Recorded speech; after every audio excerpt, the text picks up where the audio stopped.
ਸਤਿ ਸ਼੍ਰੀ ਅਕਾਲ। ਅੱਜ ਤੁਹਾਡੇ ਸਾਹਮਣੇ ਕੁਦਰਤ ਵੱਲੋਂ ਦਿੱਤੇ ਗਏ ਅਨਮੋਲ ਤੋਹਫੇ ਪੌਦਿਆਂ ਦੇ ਜੀਵਨ ਬਾਰੇ ਵਿਸਥਾਰਪੂਰਵਕ ਜਾਣਕਾਰੀ ਸਾਂਝੀ ਕਰਾਂਗੇ। ਪੌਦੇ ਉਸ ਕਰਤਾ ਦੀਆਂ ਰਚਨਾਤਮਕ ਸ਼ਕਤੀਆਂ ਨੂੰ ਪ੍ਰਤੀਬਿੰਬ ਕਰਦੇ ਹਨ। ਸਾਰੇ ਪੌਦਿਆਂ ਨੂੰ ਇੱਕ ਖਾਸ ਮਨਸ਼ੇ ਨਾਲ ਪੈਦਾ ਕੀਤਾ ਗਿਆ ਹੈ। ਉਹਨਾਂ ਦੀ ਬਾਹਰੀ ਖੂਬਸੂਰਤੀ ਤੇ ਅੰਦਰੂਨੀ ਰਸਾਇਣਿਕ ਗੁਣ ਮਨੁੱਖਤਾ ਵਾਸਤੇ ਅਮੁੱਲ ਖਜ਼ਾਨਾ ਹਨ। ਜਦੋਂ ਵੀ ਅਸੀਂ ਆਪਣੇ ਆਲੇ ਦੁਆਲੇ ਝਾਤੀ ਮਾਰਦੇ ਹਾਂ ਤਾਂ ਸਾਨੂੰ ਸੁੰਦਰਤਾ ਦਾ ਇੱਕ ਅਨੰਤ ਸਮੁੰਦਰ ਠਾਠਾਂ ਪਿਆ ਮਾਰਦਾ ਦਿਸਦਾ ਹੈ। ਕੁਦਰਤ ਨੇ ਹਰ ਚੀਜ਼ ਵਿੱਚ ਉਸ ਦੇ ਨਿੱਜੀ ਲਾਭ ਦੇ ਨਾਲ ਉਸ ਵਿੱਚ ਸੁੰਦਰਤਾ ਕੁੱਟ-ਕੁੱਟ ਕੇ ਭਰੀ ਹੈ। ਹਰ ਚੀਜ਼ ਦਾ ਨਿੱਜੀ ਲਾਭ ਅਤੇ ਉਹਦੀ ਸੁੰਦਰਤਾ ਕੁਦਰਤ ਦੇ ਕਰੋੜਾਂ ਸਾਲਾਂ ਦੇ ਨਿਤ ਨਵੇਂ ਤਜਰਬਿਆਂ ਦਾ ਸਿੱਟਾ ਹੈ। ਪੌਦਿਆਂ ਦੀ ਦੁਨੀਆ ਵੀ ਇੱਕ ਨਿਰਾਲੀ ਦੁਨੀਆ ਹੈ। ਪੌਦੇ ਵੀ ਸਾਡੇ ਵਾਂਗ ਜਿਉਂਦੇ ਹਨ, ਸਾਹ ਲੈਂਦੇ ਹਨ, ਵੱਧਦੇ ਫੁੱਲਦੇ ਹਨ, ਖੁਰਾਕ ਲਈ ਹੱਥ ਪੈਰ ਮਾਰਦੇ ਹਨ, ਜਵਾਨ ਹੁੰਦੇ ਹਨ ਤੇ ਆਪਣਾ ਜੀਵਨ ਭੋਗ ਕੇ ਤੇ ਬੀਜ ਦੇ ਰੂਪ ਵਿੱਚ ਆਪਣੀ ਵੰਸ਼ ਵਿੱਚ ਵਾਧਾ ਕਰਕੇ ਇਸ ਸੰਸਾਰ ਤੋਂ ਸਦਾ ਲਈ ਕੂਚ ਕਰ ਜਾਂਦੇ ਹਨ। ਇਹਨਾਂ ਦੇ ਸੋਹਣੇ ਸੋਹਣੇ ਰੰਗਾਂ ਦੇ ਪੱਤੇ, ਫੁੱਲ ਤੇ ਫਲ ਨਾ ਕੇਵਲ ਰੱਬ ਦੀ ਦੁਨੀਆ ਨੂੰ ਰੰਗੀਨ ਬਣਾਉਂਦੇ ਹਨ ਬਲਕਿ ਪੌਦਿਆਂ ਦੇ ਵਾਧੇ ਦਾ ਵੱਡਾ ਕਾਰਨ ਹਨ। ਪੌਦਿਆਂ ਦਾ ਜੀਵਾਂ ਨਾਲ ਗਹਿਰਾ ਰਿਸ਼ਤਾ ਹੈ। ਸਾਰੇ ਜੀਵ ਆਪਣੀਆਂ ਖੁਰਾਕੀ ਲੋੜਾਂ ਇੱਕ ਤਰ੍ਹਾਂ ਨਾਲ ਪੌਦਿਆਂ ਤੋਂ ਪੂਰੀਆਂ ਕਰਦੇ ਹਨ। ਆਯੁਰਵੈਦਿਕ ਤੇ ਹੋਮਿਓਪੈਥਿਕ ਦਵਾਈਆਂ ਦੀ ਪੌਦਿਆਂ ਤੋਂ ਬਗੈਰ ਅਸੀਂ ਕਲਪਨਾ ਵੀ ਨਹੀਂ ਕਰ ਸਕਦੇ। ਪੌਦਿਆਂ ਦੇ ਜੀਵਨ ਵੱਲ ਵੇਖ ਕੇ ਸਾਨੂੰ ਰਚਨਹਾਰ ਦੀ ਰਚਨਾ ਦੀ ਸੁੰਦਰਤਾ ਤੇ ਗੁੰਝਲਦਾਰ ਸਾਦਗੀ ਦਾ ਡੂੰਘਾ ਅਹਿਸਾਸ ਹੁੰਦਾ ਹੈ ਤੇ ਉਹਨਾਂ ਨਿਤ ਨਵੇਂ ਢੰਗਾਂ ਨੂੰ ਵੇਖ ਕੇ ਜਿਨ੍ਹਾਂ ਰਾਹੀਂ ਉਹ ਆਪਣੀ ਉਸਾਰੂ ਸ਼ਕਤੀ ਦਾ ਪ੍ਰਗਟਾਵਾ ਕਰਦਾ ਹੈ, ਸਾਡਾ ਮਨ ਅਸ਼ ਕਰ ਉੱਠਦਾ ਹੈ ਤੇ ਸਾਡਾ ਉਹਦੇ ਨਾਲ ਪਿਆਰ ਤੇ ਉਸ ਵਿੱਚ ਯਕੀਨ ਵੱਧਦਾ ਹੈ।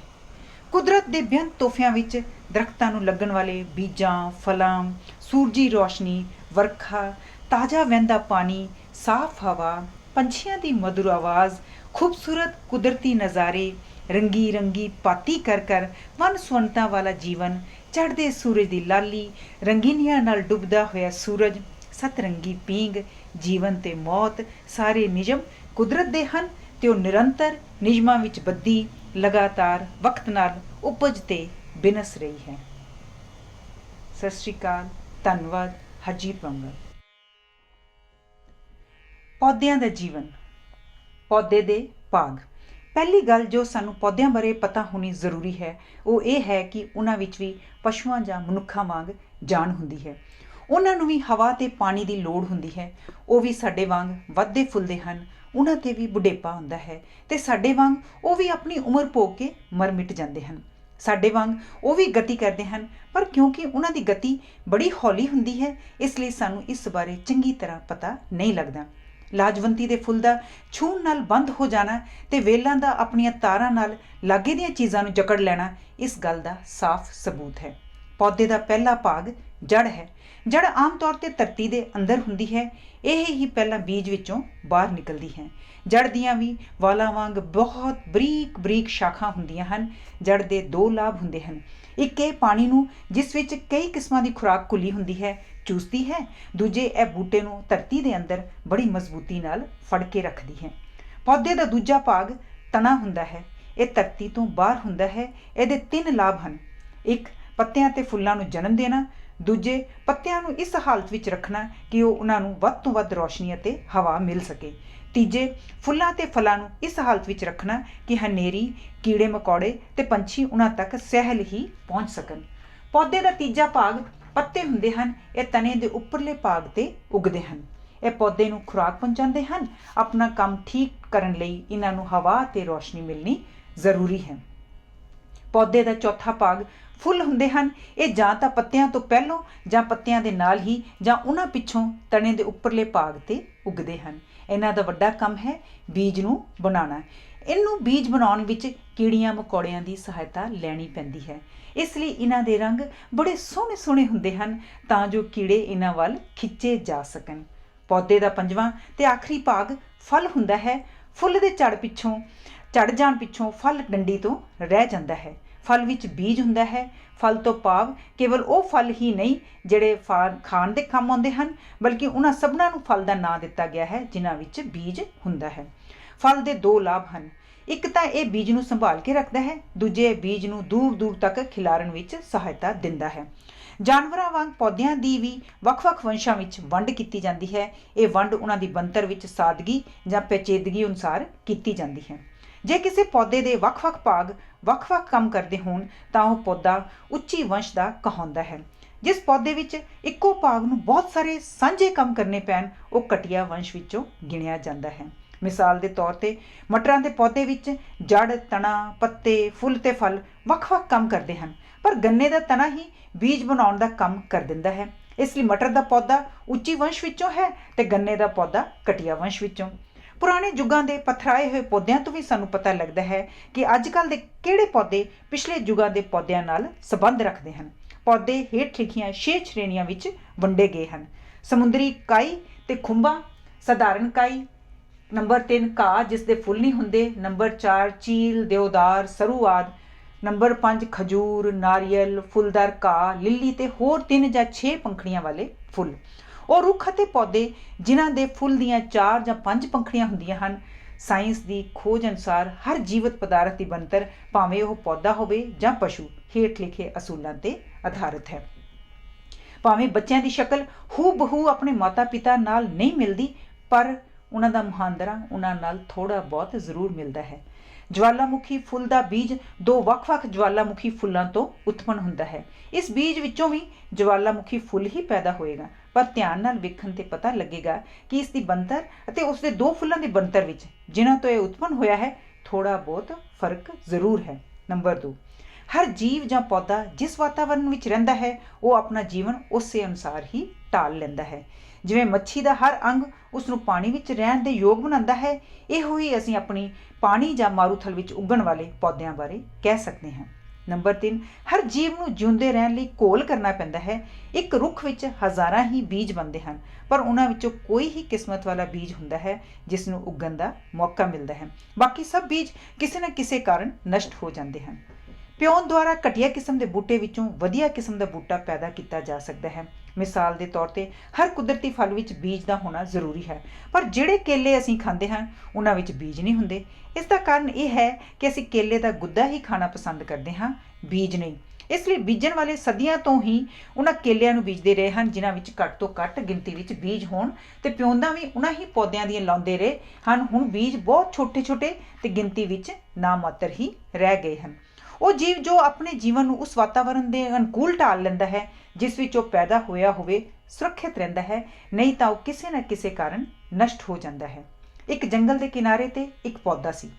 ਉਸ ਵਿੱਚ ਕਈ ਬੀਜ ਸਨ, ਪਰ ਸਾਰੇ ਇੱਕੋ ਜਿਹੇ ਨਹੀਂ ਸਨ। ਕਈਆਂ ਵਿੱਚੋਂ ਉਤਪੰਨ ਹੋਏ ਪੌਦਿਆਂ ਦੀਆਂ ਡੰਡੀਆਂ ਖੁਰਦਰੀਆਂ ਸਨ। ਕਿਸੇ ਰੁੱਖ ਦੀ ਓਟ ਲੈਣ ਸਮੇਂ ਉਹ ਉਹਦੇ ਤਣੇ ਨਾਲ ਚੰਬੜ ਸਕਦੀਆਂ ਸਨ ਤੇ ਇਸੇ ਤਰ੍ਹਾਂ ਥੱਲੇ ਡਿੱਗਣ ਤੋਂ ਬਚ ਜਾਂਦੀਆਂ ਸਨ। ਇਸ ਲਈ ਸੰਘਣੇ ਜੰਗਲ ਵਿੱਚ ਤੇ ਇਹਨਾਂ ਦਾ ਵਧਣਾ ਫੁੱਲਣਾ ਸਹਿਲ ਹੋ ਗਿਆ। ਜਿਹੜੇ ਪੌਦਿਆਂ ਨੂੰ ਜ਼ਮੀਨ ਤੇ ਵਧਣ ਫੁੱਲਣ ਦਾ ਮੌਕਾ ਮਿਲਿਆ ਉਹਨਾਂ ਦੇ ਪੱਤੇ ਖਾਤਿਜ ਦਿਸ਼ਾ ਵਿੱਚ ਸਨ। ਇਹ ਪੌਦੇ ਜੰਗਲ ਦੇ ਕਿਨਾਰੇ ਬਾਹਰਲੇ ਪਾਸੇ ਵੱਲ ਵੱਧਦੇ ਫੁੱਲਦੇ ਰਹੇ। ਉੱਥੇ ਉਹਨਾਂ ਨੂੰ ਰੌਸ਼ਨੀ ਤੇ ਹਵਾ ਖੁੱਲ੍ਹੀ ਮਿਲਣ ਕਰਕੇ ਰੁੱਖਾਂ ਦੀ ਓਟ ਲੈਣ ਦੀ ਲੋੜ ਨਹੀਂ ਸੀ ਪੈਂਦੀ।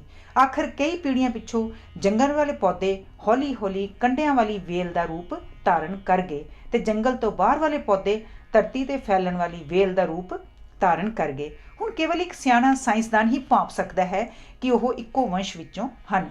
ਜੇ ਉੱਪਰ ਲਿਖੇ ਪਰਿਵਰਤਨ ਦੁਨੀਆ ਦੇ ਮੁੱਢ ਤੋਂ ਹੀ ਹੁੰਦੇ ਰਹੇ ਹੋਣ ਤਾਂ ਇਸ ਦਾ ਭਾਵ ਇਹ ਹੈ ਕਿ ਪੌਦਿਆਂ ਦੀਆਂ ਕਿਸਮਾਂ ਵੱਧਦੀਆਂ ਰਹੀਆਂ ਹਨ।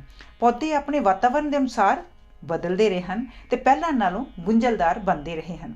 ਹੇਠ ਲਿਖੀਆਂ ਗੱਲਾਂ ਉੱਪਰਲੇ ਅਨੁਮਾਨ ਨੂੰ ਸਿੱਧ ਕਰਦੀਆਂ ਹਨ। ਛੋਟੇ ਪੌਦੇ ਅਤੇ ਜੀਵ ਸ਼ਕਲ ਵਿੱਚ ਵੱਡੇ ਪੌਦਿਆਂ ਅਤੇ ਜੀਵਾਂ ਨਾਲੋਂ ਆਪਸ ਵਿੱਚ ਜ਼ਿਆਦਾ ਮਿਲਦੇ ਜੁਲਦੇ ਹਨ।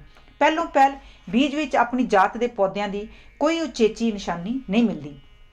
ਜਿਵੇਂ ਗੰਢੇ ਦੇ ਬੀਜ ਵਿੱਚ ਗੰਢਾ ਨਹੀਂ ਹੁੰਦਾ, ਨਾ ਹੀ ਮਟਰ ਦੇ ਬੀਜ ਵਿੱਚ ਪਕੜ ਕਰਨ ਵਾਲੀਆਂ ਤਾਰਾਂ ਹੁੰਦੀਆਂ ਹਨ। ਇਸੇ ਤਰ੍ਹਾਂ ਹੀ ਹਰ ਛੋਟੇ ਬੱਚੇ ਦਾ ਨੱਕ ਛੋਟਾ ਜਿਹਾ ਤੇ ਗੋਲ-ਮੋਲ ਹੁੰਦਾ ਹੈ, ਪਰ ਵੱਡੇ ਹੋਣ ਤੇ ਕਿਸੇ ਦਾ ਨੱਕ ਤਿੱਖਾ, ਕਿਸੇ ਦਾ ਚੌੜਾ ਤੇ ਕਿਸੇ ਦਾ ਫੀਨਾ ਬਣ ਜਾਂਦਾ ਹੈ। ਤੇ ਇੰਜ ਮਾਲੂਮ ਹੁੰਦਾ ਹੈ ਕਿ ਹਰ ਨਿੱਕਾ ਪੌਦਾ ਆਪਣੇ ਪੁਰਾਤਨ ਵੱਡ ਵਡੇਰਿਆਂ ਨਾਲ ਮਿਲਦਾ ਜੁਲਦਾ ਹੈ ਤੇ ਵੱਡੇ ਹੋਣ ਤੱਕ ਉਹਦੀ ਸ਼ਕਲ ਵਿੱਚ ਉਹਨਾਂ ਸਾਰੇ ਪਰਿਵਰਤਨਾਂ ਵਿੱਚੋਂ ਲੰਘਦੀ ਹੈ ਜਿਹੜੇ ਮੁੱਢ ਤੋਂ ਹੁਣ ਤੱਕ ਉਸਦੀ ਨਸਲ ਵਿੱਚ ਆ ਚੁੱਕੇ ਹੋਣ। ਸੋ ਜਿਹੜੀ ਸੁੰਦਰਤਾ ਸਾਨੂੰ ਅੱਜ ਕੱਲ੍ਹ ਬਨਸਪਤੀ ਵਿੱਚ ਨਜ਼ਰ ਆਉਂਦੀ ਹੈ ਉਹ ਉਹਨਾਂ ਸਾਰੇ ਪਰਿਵਰਤਨਾਂ ਦਾ ਨਤੀਜਾ ਹੈ ਜਿਨ੍ਹਾਂ ਵਿੱਚੋਂ ਉਹ ਹਜ਼ਾਰਾਂ ਲੱਖਾਂ ਸਾਲਾਂ ਤੋਂ ਲੰਘਦੀ ਆਈ ਹੈ। ਬੀਜ ਅਸਲ ਵਿੱਚ ਬੀਜ ਪੌਦੇ ਦਾ ਸੰਖੇਪ ਰੂਪ ਹੁੰਦਾ ਹੈ। ਇਸ ਵਿੱਚ ਇੱਕ ਛੋਟੀ ਜਿਹੀ ਜੜ, ਉਸ ਤੋਂ ਵੀ ਛੋਟਾ ਤਣਾ ਤੇ ਪੱਤੇ ਹੁੰਦੇ ਹਨ। ਇਹ ਸਭ ਕੁਝ ਇੱਕ ਬਰੀਕ ਜਿਹੇ ਛਿਲਕੇ ਵਿੱਚ ਲੁਕਿਆ ਹੁੰਦਾ ਹੈ। ਇਸ ਦੇ ਮੁੱਢਲੇ ਦਿਨਾਂ ਵਿੱਚ ਪਰਵਰਿਸ਼ ਲਈ ਇਸ ਦੇ ਅੰਦਰ ਹੀ ਲੋੜੀਂਦੀ ਖੁਰਾਕ ਵੀ ਮੌਜੂਦ ਹੁੰਦੀ ਹੈ। ਉਦਾਹਰਨ ਦੇ ਤੌਰ ਤੇ ਹਰਵਾਂ ਦਾ ਇੱਕ ਦਾਣਾ ਲਓ, ਉਸ ਵਿੱਚ ਤੁਹਾਨੂੰ ਇੱਕ ਖਰੀਂਡ ਜਿਹਾ ਦਿਸੇਗਾ। ਇਹ ਉਹ ਥਾਂ ਹੈ ਜਿੱਥੇ ਹਰਵਾਂ ਦਾ ਦਾਣਾ ਫਲੀ ਨਾਲ ਜੁੜਿਆ ਹੁੰਦਾ ਹੈ। ਇੱਥੋਂ ਜੇ ਇਸ ਨੂੰ ਚਾਕੂ ਨਾਲ 2 ਫੜ ਕੀਤਾ ਜਾਏ ਤਾਂ ਸਾਨੂੰ ਇਹਦਾ ਬਾਹਰਲਾ ਛਿਲਕਾ ਦਿਸੇਗਾ, ਜਿਸ ਦਾ ਰੰਗ ਭੂਰਾ ਜਾਂ ਚਿੱਟਾ ਹੋਏਗਾ। ਛਿਲਕੇ ਦੇ ਅੰਦਰ ਬੀਜ ਦਾ ਗੁੱਦਾ ਹੈ, ਜੋ ਅੰਦਰੋਂ ਮੋਟਾ ਤੇ 2 ਬਰਾਬਰ ਹਿੱਸਿਆਂ ਵਿੱਚ ਵੰਡਿਆ ਹੋਇਆ ਹੈ। ਇਹ ਅਸਲ ਵਿੱਚ ਬੀਜ ਦੀ ਖੁਰਾਕ ਹੈ। ਖਰੀਂਡ ਦੇ ਨੇੜੇ ਇੱਕ ਜੜ ਤੇ 2 ਪੱਤੇ ਦਿਸਣਗੇ। ਹੁਣ ਮਕਈ ਦਾ ਦਾਣਾ ਲੈ ਲਓ। ਇਸ ਵਿੱਚ ਖਰੀਂਡ ਚੌੜਾ ਹੁੰਦਾ ਹੈ ਤੇ ਇਸ ਦੀ ਸ਼ਕਲ ਢਾਲ ਵਰਗੀ ਹੁੰਦੀ ਹੈ। ਇਸ ਦੇ ਵਿਚਕਾਰ ਸਿੱਧੀ ਲਕੀਰ ਵਾਂਗ ਇੱਕ ਵਸਤ ਦਿਸੇਗੀ। ਬੀਜ ਦੇ ਅੰਦਰਲਾ ਬਹੁਤਾ ਹਿੱਸਾ ਬੀਜ ਦੀ ਖੁਰਾਕ ਹੁੰਦਾ ਹੈ। ਮਕਈ ਦਾ ਪੌਦਾ ਸ਼ੁਰੂ ਵਿੱਚ ਬੜਾ ਨਾਜ਼ੁਕ ਹੁੰਦਾ ਹੈ। ਇਹ ਦੋਹਾਂ ਪਾਸਿਆਂ ਤੋਂ ਨੋਕੀਲਾ ਹੁੰਦਾ ਹੈ। ਅਸੀਂ ਕਹਿ ਨਹੀਂ ਸਕਦੇ ਕਿ ਥੱਲੇ ਵਾਲਾ ਹਿੱਸਾ ਕਿਹੜਾ ਹੈ ਤੇ ਉੱਪਰਲਾ ਕਿਹੜਾ ਹੈ। ਕੇਵਲ ਆਤਸ਼ੀ ਸ਼ੀਸ਼ੇ ਨਾਲ ਵੇਖਣ ਤੋਂ ਹੀ ਪਤਾ ਲੱਗੇਗਾ ਕਿ ਜੜ ਦਾਣੇ ਦੇ ਤਿੱਖੇ ਹਿੱਸੇ ਵੱਲ ਹੈ। ਇਹਦੇ ਹਰਵਾਂ ਦੇ ਗੁੱਦੇ ਵਾਂਗ 2 ਫਾੜ ਨਹੀਂ ਹੁੰਦੇ। ਬੀਜ ਦੇ ਪੁੰਗਰਨ ਲਈ 3 ਸ਼ਰਤਾਂ ਜ਼ਰੂਰੀ ਹਨ। ਪਾਣੀ ਕਾਫੀ ਮਾਤਰਾ ਵਿੱਚ ਮਿਲਣਾ ਚਾਹੀਦਾ ਹੈ। ਤਾਪਮਾਨ ਨਾ ਤਾਂ ਜ਼ਿਆਦਾ ਹੋਵੇ ਨਾ ਹੀ ਘੱਟ। ਧਰਤੀ ਪੋਲੀ ਹੋਣੀ ਚਾਹੀਦੀ ਹੈ ਤਾਂ ਜੋ ਇਸ ਵਿੱਚੋਂ ਬੀਜ ਨੂੰ ਹਵਾ ਮਿਲ ਸਕੇ। ਵੱਖ-ਵੱਖ ਵਸਤਾਂ ਦੇ ਬੀਜਾਂ ਦਾ ਗੁੱਦਾ ਵੇਖਣ ਤੋਂ ਸਾਨੂੰ ਪਤਾ ਲੱਗਦਾ ਹੈ ਕਿ ਉਹਨਾਂ ਵਿੱਚੋਂ ਕਈ ਬੀਜਾਂ ਦਾ ਗੁੱਦਾ ਸਬੂਤਾ ਹੁੰਦਾ ਹੈ, ਜਿਵੇਂ ਮਕਈ, ਚਾਵਲ, ਪਿਆਜ਼, ਖਜੂਰ ਆਦਿ। ਕਈਆਂ ਬੀਜਾਂ ਦਾ ਗੁੱਦਾ 2 ਫਾੜ ਹੁੰਦਾ ਹੈ, ਜਿਵੇਂ ਸਰੋਂ, ਹਰਵਾਂ, ਜਵਾਲਾਮੁਖੀ, ਫੁੱਲ ਅਤੇ ਖੀਰੇ ਦੇ ਬੀਜਾਂ ਦਾ। ਜਿਨ੍ਹਾਂ ਬੀਜਾਂ ਵਿੱਚ ਗੁੱਦਾ ਸਬੂਤਾ ਹੁੰਦਾ ਹੈ ਉਹਨਾਂ ਨੂੰ ਇੱਕ ਪੱਤੀ ਪੌਦੇ ਕਹਿੰਦੇ ਹਨ। ਜਿਨ੍ਹਾਂ ਵਿੱਚ ਗੁੱਦਾ 2 ਫਾੜ ਹੁੰਦਾ ਹੈ ਉਹਨਾਂ ਨੂੰ 2 ਪੱਤੀ ਪੌਦੇ ਕਹਿੰਦੇ ਹਨ। ਇੱਕ ਪੱਤੀ ਪੌਦਿਆਂ ਦੇ ਬੀਜ ਵਿੱਚੋਂ ਕਈ ਨਿੱਕੀਆਂ ਜੜ੍ਹਾਂ ਨਿਕਲਦੀਆਂ ਹਨ ਤੇ ਉਹਨਾਂ ਦੇ ਪੱਤਿਆਂ ਵਿਚਲੀਆਂ ਸ਼ਾਖਾ ਸਮਾਨ ਅੰਤਰ ਹੁੰਦੀਆਂ ਹਨ। 2 ਪੱਤੀ ਪੌਦਿਆਂ ਦੀ ਇੱਕੋ ਵੱਡੀ ਜੜ ਬੀਜ ਵਿੱਚੋਂ ਨਿਕਲਦੀ ਹੈ। ਇਹਨਾਂ ਦੇ ਪੱਤਿਆਂ ਵਿਚਲੀਆਂ ਸ਼ਾਖਾਂ ਜਾਲੀਦਾਰ ਹੁੰਦੀਆਂ ਹਨ। ਬੀਜ ਦਾ ਪੁੰਗਰਨ ਸਮੇਂ ਜੜ੍ਹਾਂ ਪਹਿਲਾਂ ਨਿਕਲਦੀਆਂ ਹਨ ਤੇ ਪੱਤੀਆਂ ਪਿੱਛੋਂ। ਜੜ੍ਹਾਂ ਹਮੇਸ਼ਾ ਥੱਲੇ ਵੱਲ ਵੱਧਦੀਆਂ ਹਨ ਕਿਉਂਕਿ ਇਹਨਾਂ ਦਾ ਕੰਮ ਧਰਤੀ ਵਿੱਚੋਂ ਪਾਣੀ ਖਿੱਚਣਾ ਹੁੰਦਾ ਹੈ। ਜੇ ਕਿਸੇ ਬੀਜ ਨੂੰ ਪੁੱਠਾ ਬੀਜਿਆ ਜਾਏ ਤਾਂ ਜੜ ਉੱਪਰੋਂ ਘੁੰਮ ਕੇ ਧਰਤੀ ਵੱਲ ਥੱਲੇ ਚਲੀ ਜਾਏਗੀ। ਪੱਤੀਆਂ ਨੂੰ ਰੋਸ਼ਨੀ ਚਾਹੀਦੀ ਹੈ, ਇਸ ਲਈ ਉਹ ਉੱਪਰ ਵੱਲ ਵੱਧਦੀਆਂ ਹਨ। ਉਹ ਪੌਦੇ ਜਿਨ੍ਹਾਂ ਵਿੱਚੋਂ ਬਰੀਕ ਤਾਰਾਂ ਨਿਕਲਦੀਆਂ ਹਨ ਉਹਨਾਂ ਨੂੰ ਵਧਣ ਲਈ ਸਹਾਰੇ ਦੀ ਲੋੜ ਪੈਂਦੀ ਹੈ। ਵੇਲਾਂ ਨੂੰ ਵਧਣ ਲਈ ਇੱਕ ਲੰਮੀ ਸੋਟੀ ਦਾ ਸਹਾਰਾ ਦਿੱਤਾ ਜਾਂਦਾ ਹੈ। ਜਿਨ੍ਹਾਂ ਪੌਦਿਆਂ ਨੂੰ ਪੂਰੀ ਰੋਸ਼ਨੀ ਨਾ ਮਿਲ ਸਕੇ ਉਹਨਾਂ ਦੇ ਪੱਤਿਆਂ ਦਾ ਰੰਗ ਪੀਲਾ ਪੈ ਜਾਂਦਾ ਹੈ। ਪੱਤਿਆਂ ਤੇ ਜੜ੍ਹਾਂ ਦੇ ਵਿਚਕਾਰਲੇ ਹਿੱਸੇ ਨੂੰ ਤਣਾ ਕਹਿੰਦੇ ਹਨ। ਬੀਜ ਦੀ ਪਾਲਣਾ। ਮਨੁੱਖ ਦੀ ਖੁਰਾਕ ਦਾ ਵੱਡਾ ਭਾਗ ਪੌਦਿਆਂ ਦੇ ਬੀਜਾਂ ਜਿਵੇਂ ਚਾਵਲ, ਕਣਕ, ਜਵਾਰ, ਬਾਜਰਾ, ਹਰਵਾਂ, ਮਟਰ, ਦਾਲਾਂ, ਨਾਰੀਅਲ, ਅਖਰੋਟ ਆਦਿ ਤੋਂ ਉਤਪੰਨ ਹੁੰਦਾ ਹੈ। ਅਸਲ ਵਿੱਚ ਕੁਦਰਤ ਨੇ ਇਹ ਖੁਰਾਕ ਬੀਜ ਦੇ ਵਧਣ ਫੁੱਲਣ ਲਈ ਬਣਾਈ ਸੀ। ਬੀਜ ਆਪਣੇ ਪੁੰਗਰਨ ਅਤੇ ਵਧਣ ਲਈ ਇਸ ਭਾਗ ਨੂੰ ਵਰਤਦਾ ਹੈ। ਜਦੋਂ ਜੜ੍ਹਾਂ ਧਰਤੀ ਵਿੱਚੋਂ ਪਾਣੀ ਤੇ ਖੁਰਾਕ ਚੂਸਣ ਦਾ ਕੰਮ ਸ਼ੁਰੂ ਕਰ ਦਿੰਦੀਆਂ ਹਨ ਤਾਂ ਇਹਨਾਂ ਵਿੱਚੋਂ ਹੋਰ ਬਰੀਕ ਜੜ੍ਹਾਂ ਨਿਕਲ ਆਉਂਦੀਆਂ ਹਨ, ਜਿਹੜੀਆਂ ਧਰਤੀ ਵਿੱਚ ਆਪਣੀ ਥਾਂ ਬਣਾ ਲੈਂਦੀਆਂ ਹਨ। ਜੜ੍ਹਾਂ। ਬੀਜ ਵਿੱਚੋਂ ਸਭ ਤੋਂ ਪਹਿਲਾਂ ਜੜ੍ਹਾਂ ਬਾਹਰ ਨਿਕਲਦੀਆਂ ਹਨ। ਜੜ੍ਹਾਂ ਹੇਠ ਲਿਖੇ ਕੰਮ ਕਰਦੀਆਂ ਹਨ। ਇਹਨਾਂ ਕੰਮਾਂ ਨੂੰ ਪੂਰਾ ਕਰਨ ਲਈ ਜੜ੍ਹਾਂ ਵਿੱਚ ਬਹੁਤ ਬਰੀਕ ਸ਼ਾਖਾਂ ਹੁੰਦੀਆਂ ਹਨ। ਪਾਣੀ ਨੂੰ ਚੂਸਣ ਦਾ ਕੰਮ। ਜੜ ਵਿੱਚੋਂ ਨਿਕਲਣ ਵਾਲੀਆਂ ਬਰੀਕ ਸ਼ਾਖਾਂ ਦੀ ਬਣਤਰ ਜੜ ਦੀ ਬਣਤਰ ਨਾਲ ਮਿਲਦੀ ਜੁਲਦੀ ਹੈ। ਫਰਕ ਕੇਵਲ ਇਤਨਾ ਹੁੰਦਾ ਹੈ ਕਿ ਇਹਨਾਂ ਸ਼ਾਖਾਂ ਦੇ ਅੰਤ ਵਿੱਚ ਬਹੁਤ ਬਰੀਕ ਵਾਲ ਹੁੰਦੇ ਹਨ। ਇਹ ਇੱਕ ਕਿਸਮ ਦੀਆਂ ਬੰਦ ਮੂੰਹ ਨਲੀਆਂ ਹੁੰਦੀਆਂ ਹਨ, ਜਿਨ੍ਹਾਂ ਦੀਆਂ ਪਤਲੀਆਂ ਕੰਧਾਂ ਵਿੱਚੋਂ ਪਾਣੀ ਅੰਦਰ ਬਾਹਰ ਆਸਾਨੀ ਨਾਲ ਆ ਜਾ ਸਕਦਾ ਹੈ।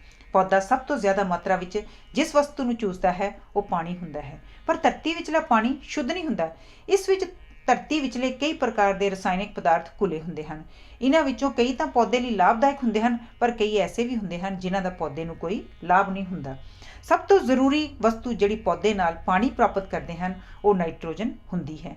ਨਵੀਂ ਤੇ ਨਰੋਈ ਮਿੱਟੀ ਵਿੱਚ ਨਾਈਟ੍ਰੋਜਨ ਕਾਫੀ ਮਾਤਰਾ ਵਿੱਚ ਮੌਜੂਦ ਹੁੰਦੀ ਹੈ, ਪਰ ਬਹੁਤ ਵਾਰੀ ਫਸਲ ਉਗਾਉਣ ਪਿੱਛੋਂ ਉਸ ਵਿਚਲੀ ਸਾਰੀ ਨਾਈਟ੍ਰੋਜਨ ਵਰਤੀ ਜਾਂਦੀ ਹੈ। ਇਸ ਘਾਟੇ ਨੂੰ ਪੂਰਾ ਕਰਨ ਲਈ ਹੇਠ ਲਿਖੀਆਂ ਵਿਧੀਆਂ ਹਨ। ਖਾਦ ਦੀ ਵਰਤੋਂ।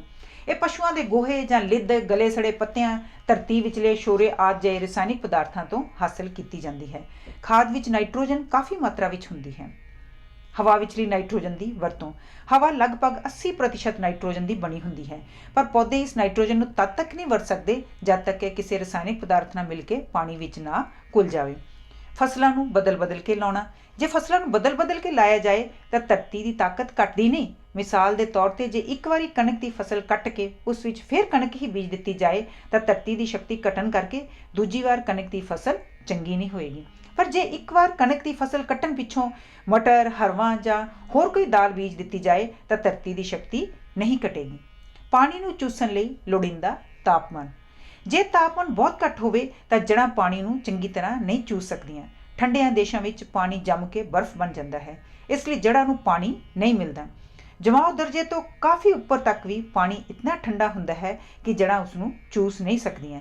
इसलिए गर्म देशों में उगण वाले पौधे ठंडे देशों में नहीं उग सकते। छोटियां जड़ां दे तिखे सिरिਆਂ ते बचाव लई एक बंद मूँह वाली नाली लगी हुंदी है, जिहड़ी उन्हां नूं अगांह वधण समय टुੱਟਣ तो बचाउंदी है। बोड़ ਦੀਆਂ शाखां तो लटकदियां जड़ां दे बरीक सिरिਆਂ लागे ਇਹ बंद मूँह नलियां बड़ी आसानी नाल वेखीਆਂ जा सकदियां ਹਨ। पौधे नूं धरती विच चंगी तरह पकड़ के रखना। जड़ां दा दूजा वड्डा काम यह है कि वह पौधे नूं धरती विच चंगी तरह जकड़ के रखदियां हन। एक निक्के ਜਿਹੇ पौधे नूं भी जड़ों पुट्टण विच जो औख हुंदी है, इस गल का सबूत है कि जड़ां विच यह गुण होण दे कारण पौधे हनेरी झक्खड़ अते पशुओं कोलों बचे रहंदे हन।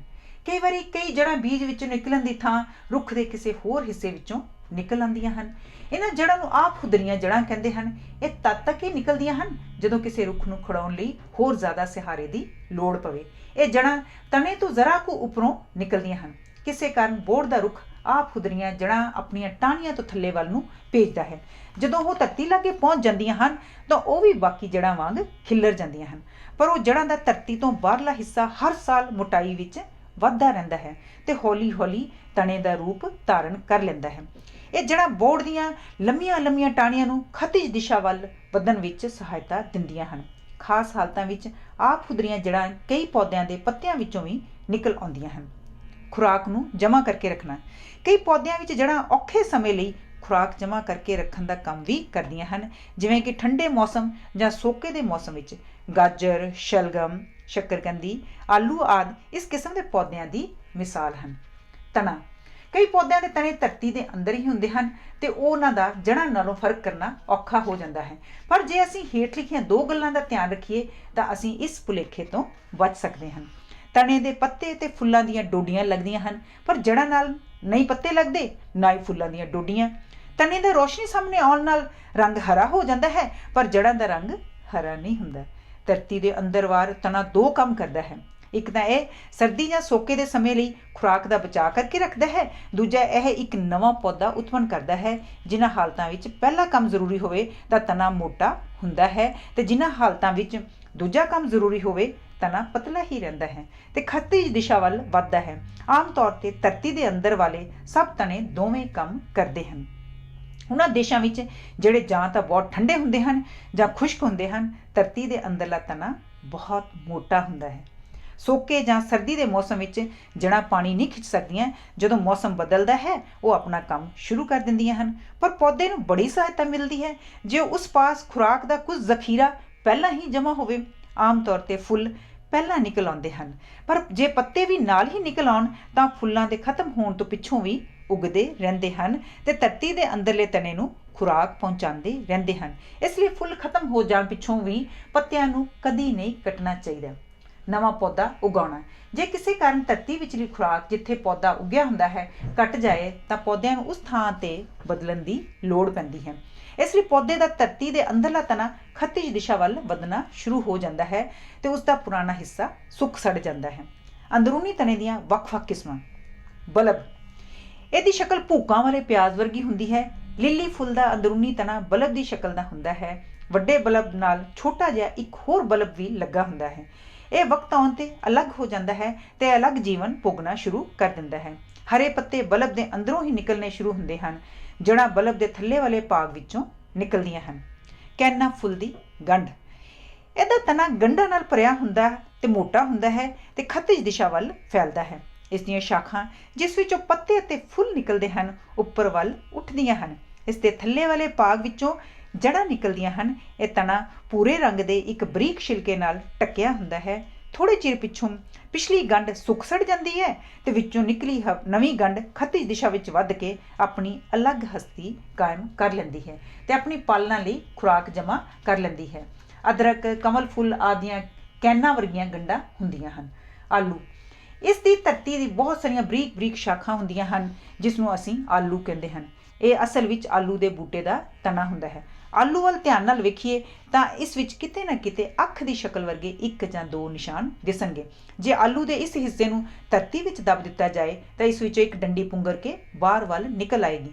ਬਾਅਦ ਵਿੱਚ ਇਸ ਵਿੱਚੋਂ ਜੜ੍ਹਾਂ ਵੀ ਨਿਕਲ ਆਉਣਗੀਆਂ ਤੇ ਕਈ ਹੋਰ ਆਲੂ ਬਣ ਜਾਣਗੇ। ਧਰਤੀ ਤੋਂ ਉੱਪਰ ਤਣੇ। ਜਦੋਂ ਪੌਦਾ ਛੋਟਾ ਹੁੰਦਾ ਹੈ ਤਾਂ ਉਸ ਦਾ ਤਣਾ ਥੋੜ੍ਹਾ ਬਹੁਤ ਪੱਤਿਆਂ ਦਾ ਵੀ ਕੰਮ ਕਰਦਾ ਹੈ, ਪਰ ਉਸ ਦਾ ਬਹੁਤਾ ਜ਼ਰੂਰੀ ਕੰਮ ਇੱਕ ਤਾਂ ਇਹ ਹੈ ਕਿ ਉਹ ਪੱਤਿਆਂ, ਫੁੱਲਾਂ ਤੇ ਫਲਾਂ ਦੇ ਵਧਣ ਫੁੱਲਣ ਲਈ ਠੀਕ ਵਾਤਾਵਰਣ ਪੈਦਾ ਕਰੇ, ਤੇ ਦੂਜਾ ਇਹ ਕਿ ਜੜ੍ਹ ਤੋਂ ਪੱਤਿਆਂ ਤੱਕ ਤੇ ਪੱਤਿਆਂ ਤੋਂ ਜੜ੍ਹ ਤੱਕ ਪਾਣੀ ਦੇ ਆਉਣ ਦਾ ਸਾਧਨ ਬਣੇ। ਸਾਨੂੰ ਯਾਦ ਰੱਖਣਾ ਚਾਹੀਦਾ ਹੈ ਕਿ ਪੱਤਿਆਂ ਨੂੰ ਹਵਾ ਤੇ ਰੌਸ਼ਨੀ ਦੀ ਬਹੁਤ ਲੋੜ ਹੈ। ਫੁੱਲਾਂ ਵਿਚਲੇ ਪਰਾਗ ਕਣਾਂ ਨੂੰ ਇੱਕ ਫਲ ਤੋਂ ਦੂਸਰੇ ਫੁੱਲ ਤੱਕ ਪਹੁੰਚਾਉਣ ਲਈ ਤੇਜ਼ ਹਵਾ ਤੇ ਪਤੰਗਿਆਂ ਦੀ ਲੋੜ ਪੈਂਦੀ ਹੈ, ਤੇ ਫਲਾਂ ਨੂੰ ਆਪਣੇ ਬੀਜ ਦੂਰ ਦੂਰ ਤੱਕ ਖਿਲਾਰਨ ਲਈ ਹਨੇਰੀ ਤੇ ਪਸ਼ੂਆਂ ਦੀ ਲੋੜ ਪੈਂਦੀ ਹੈ।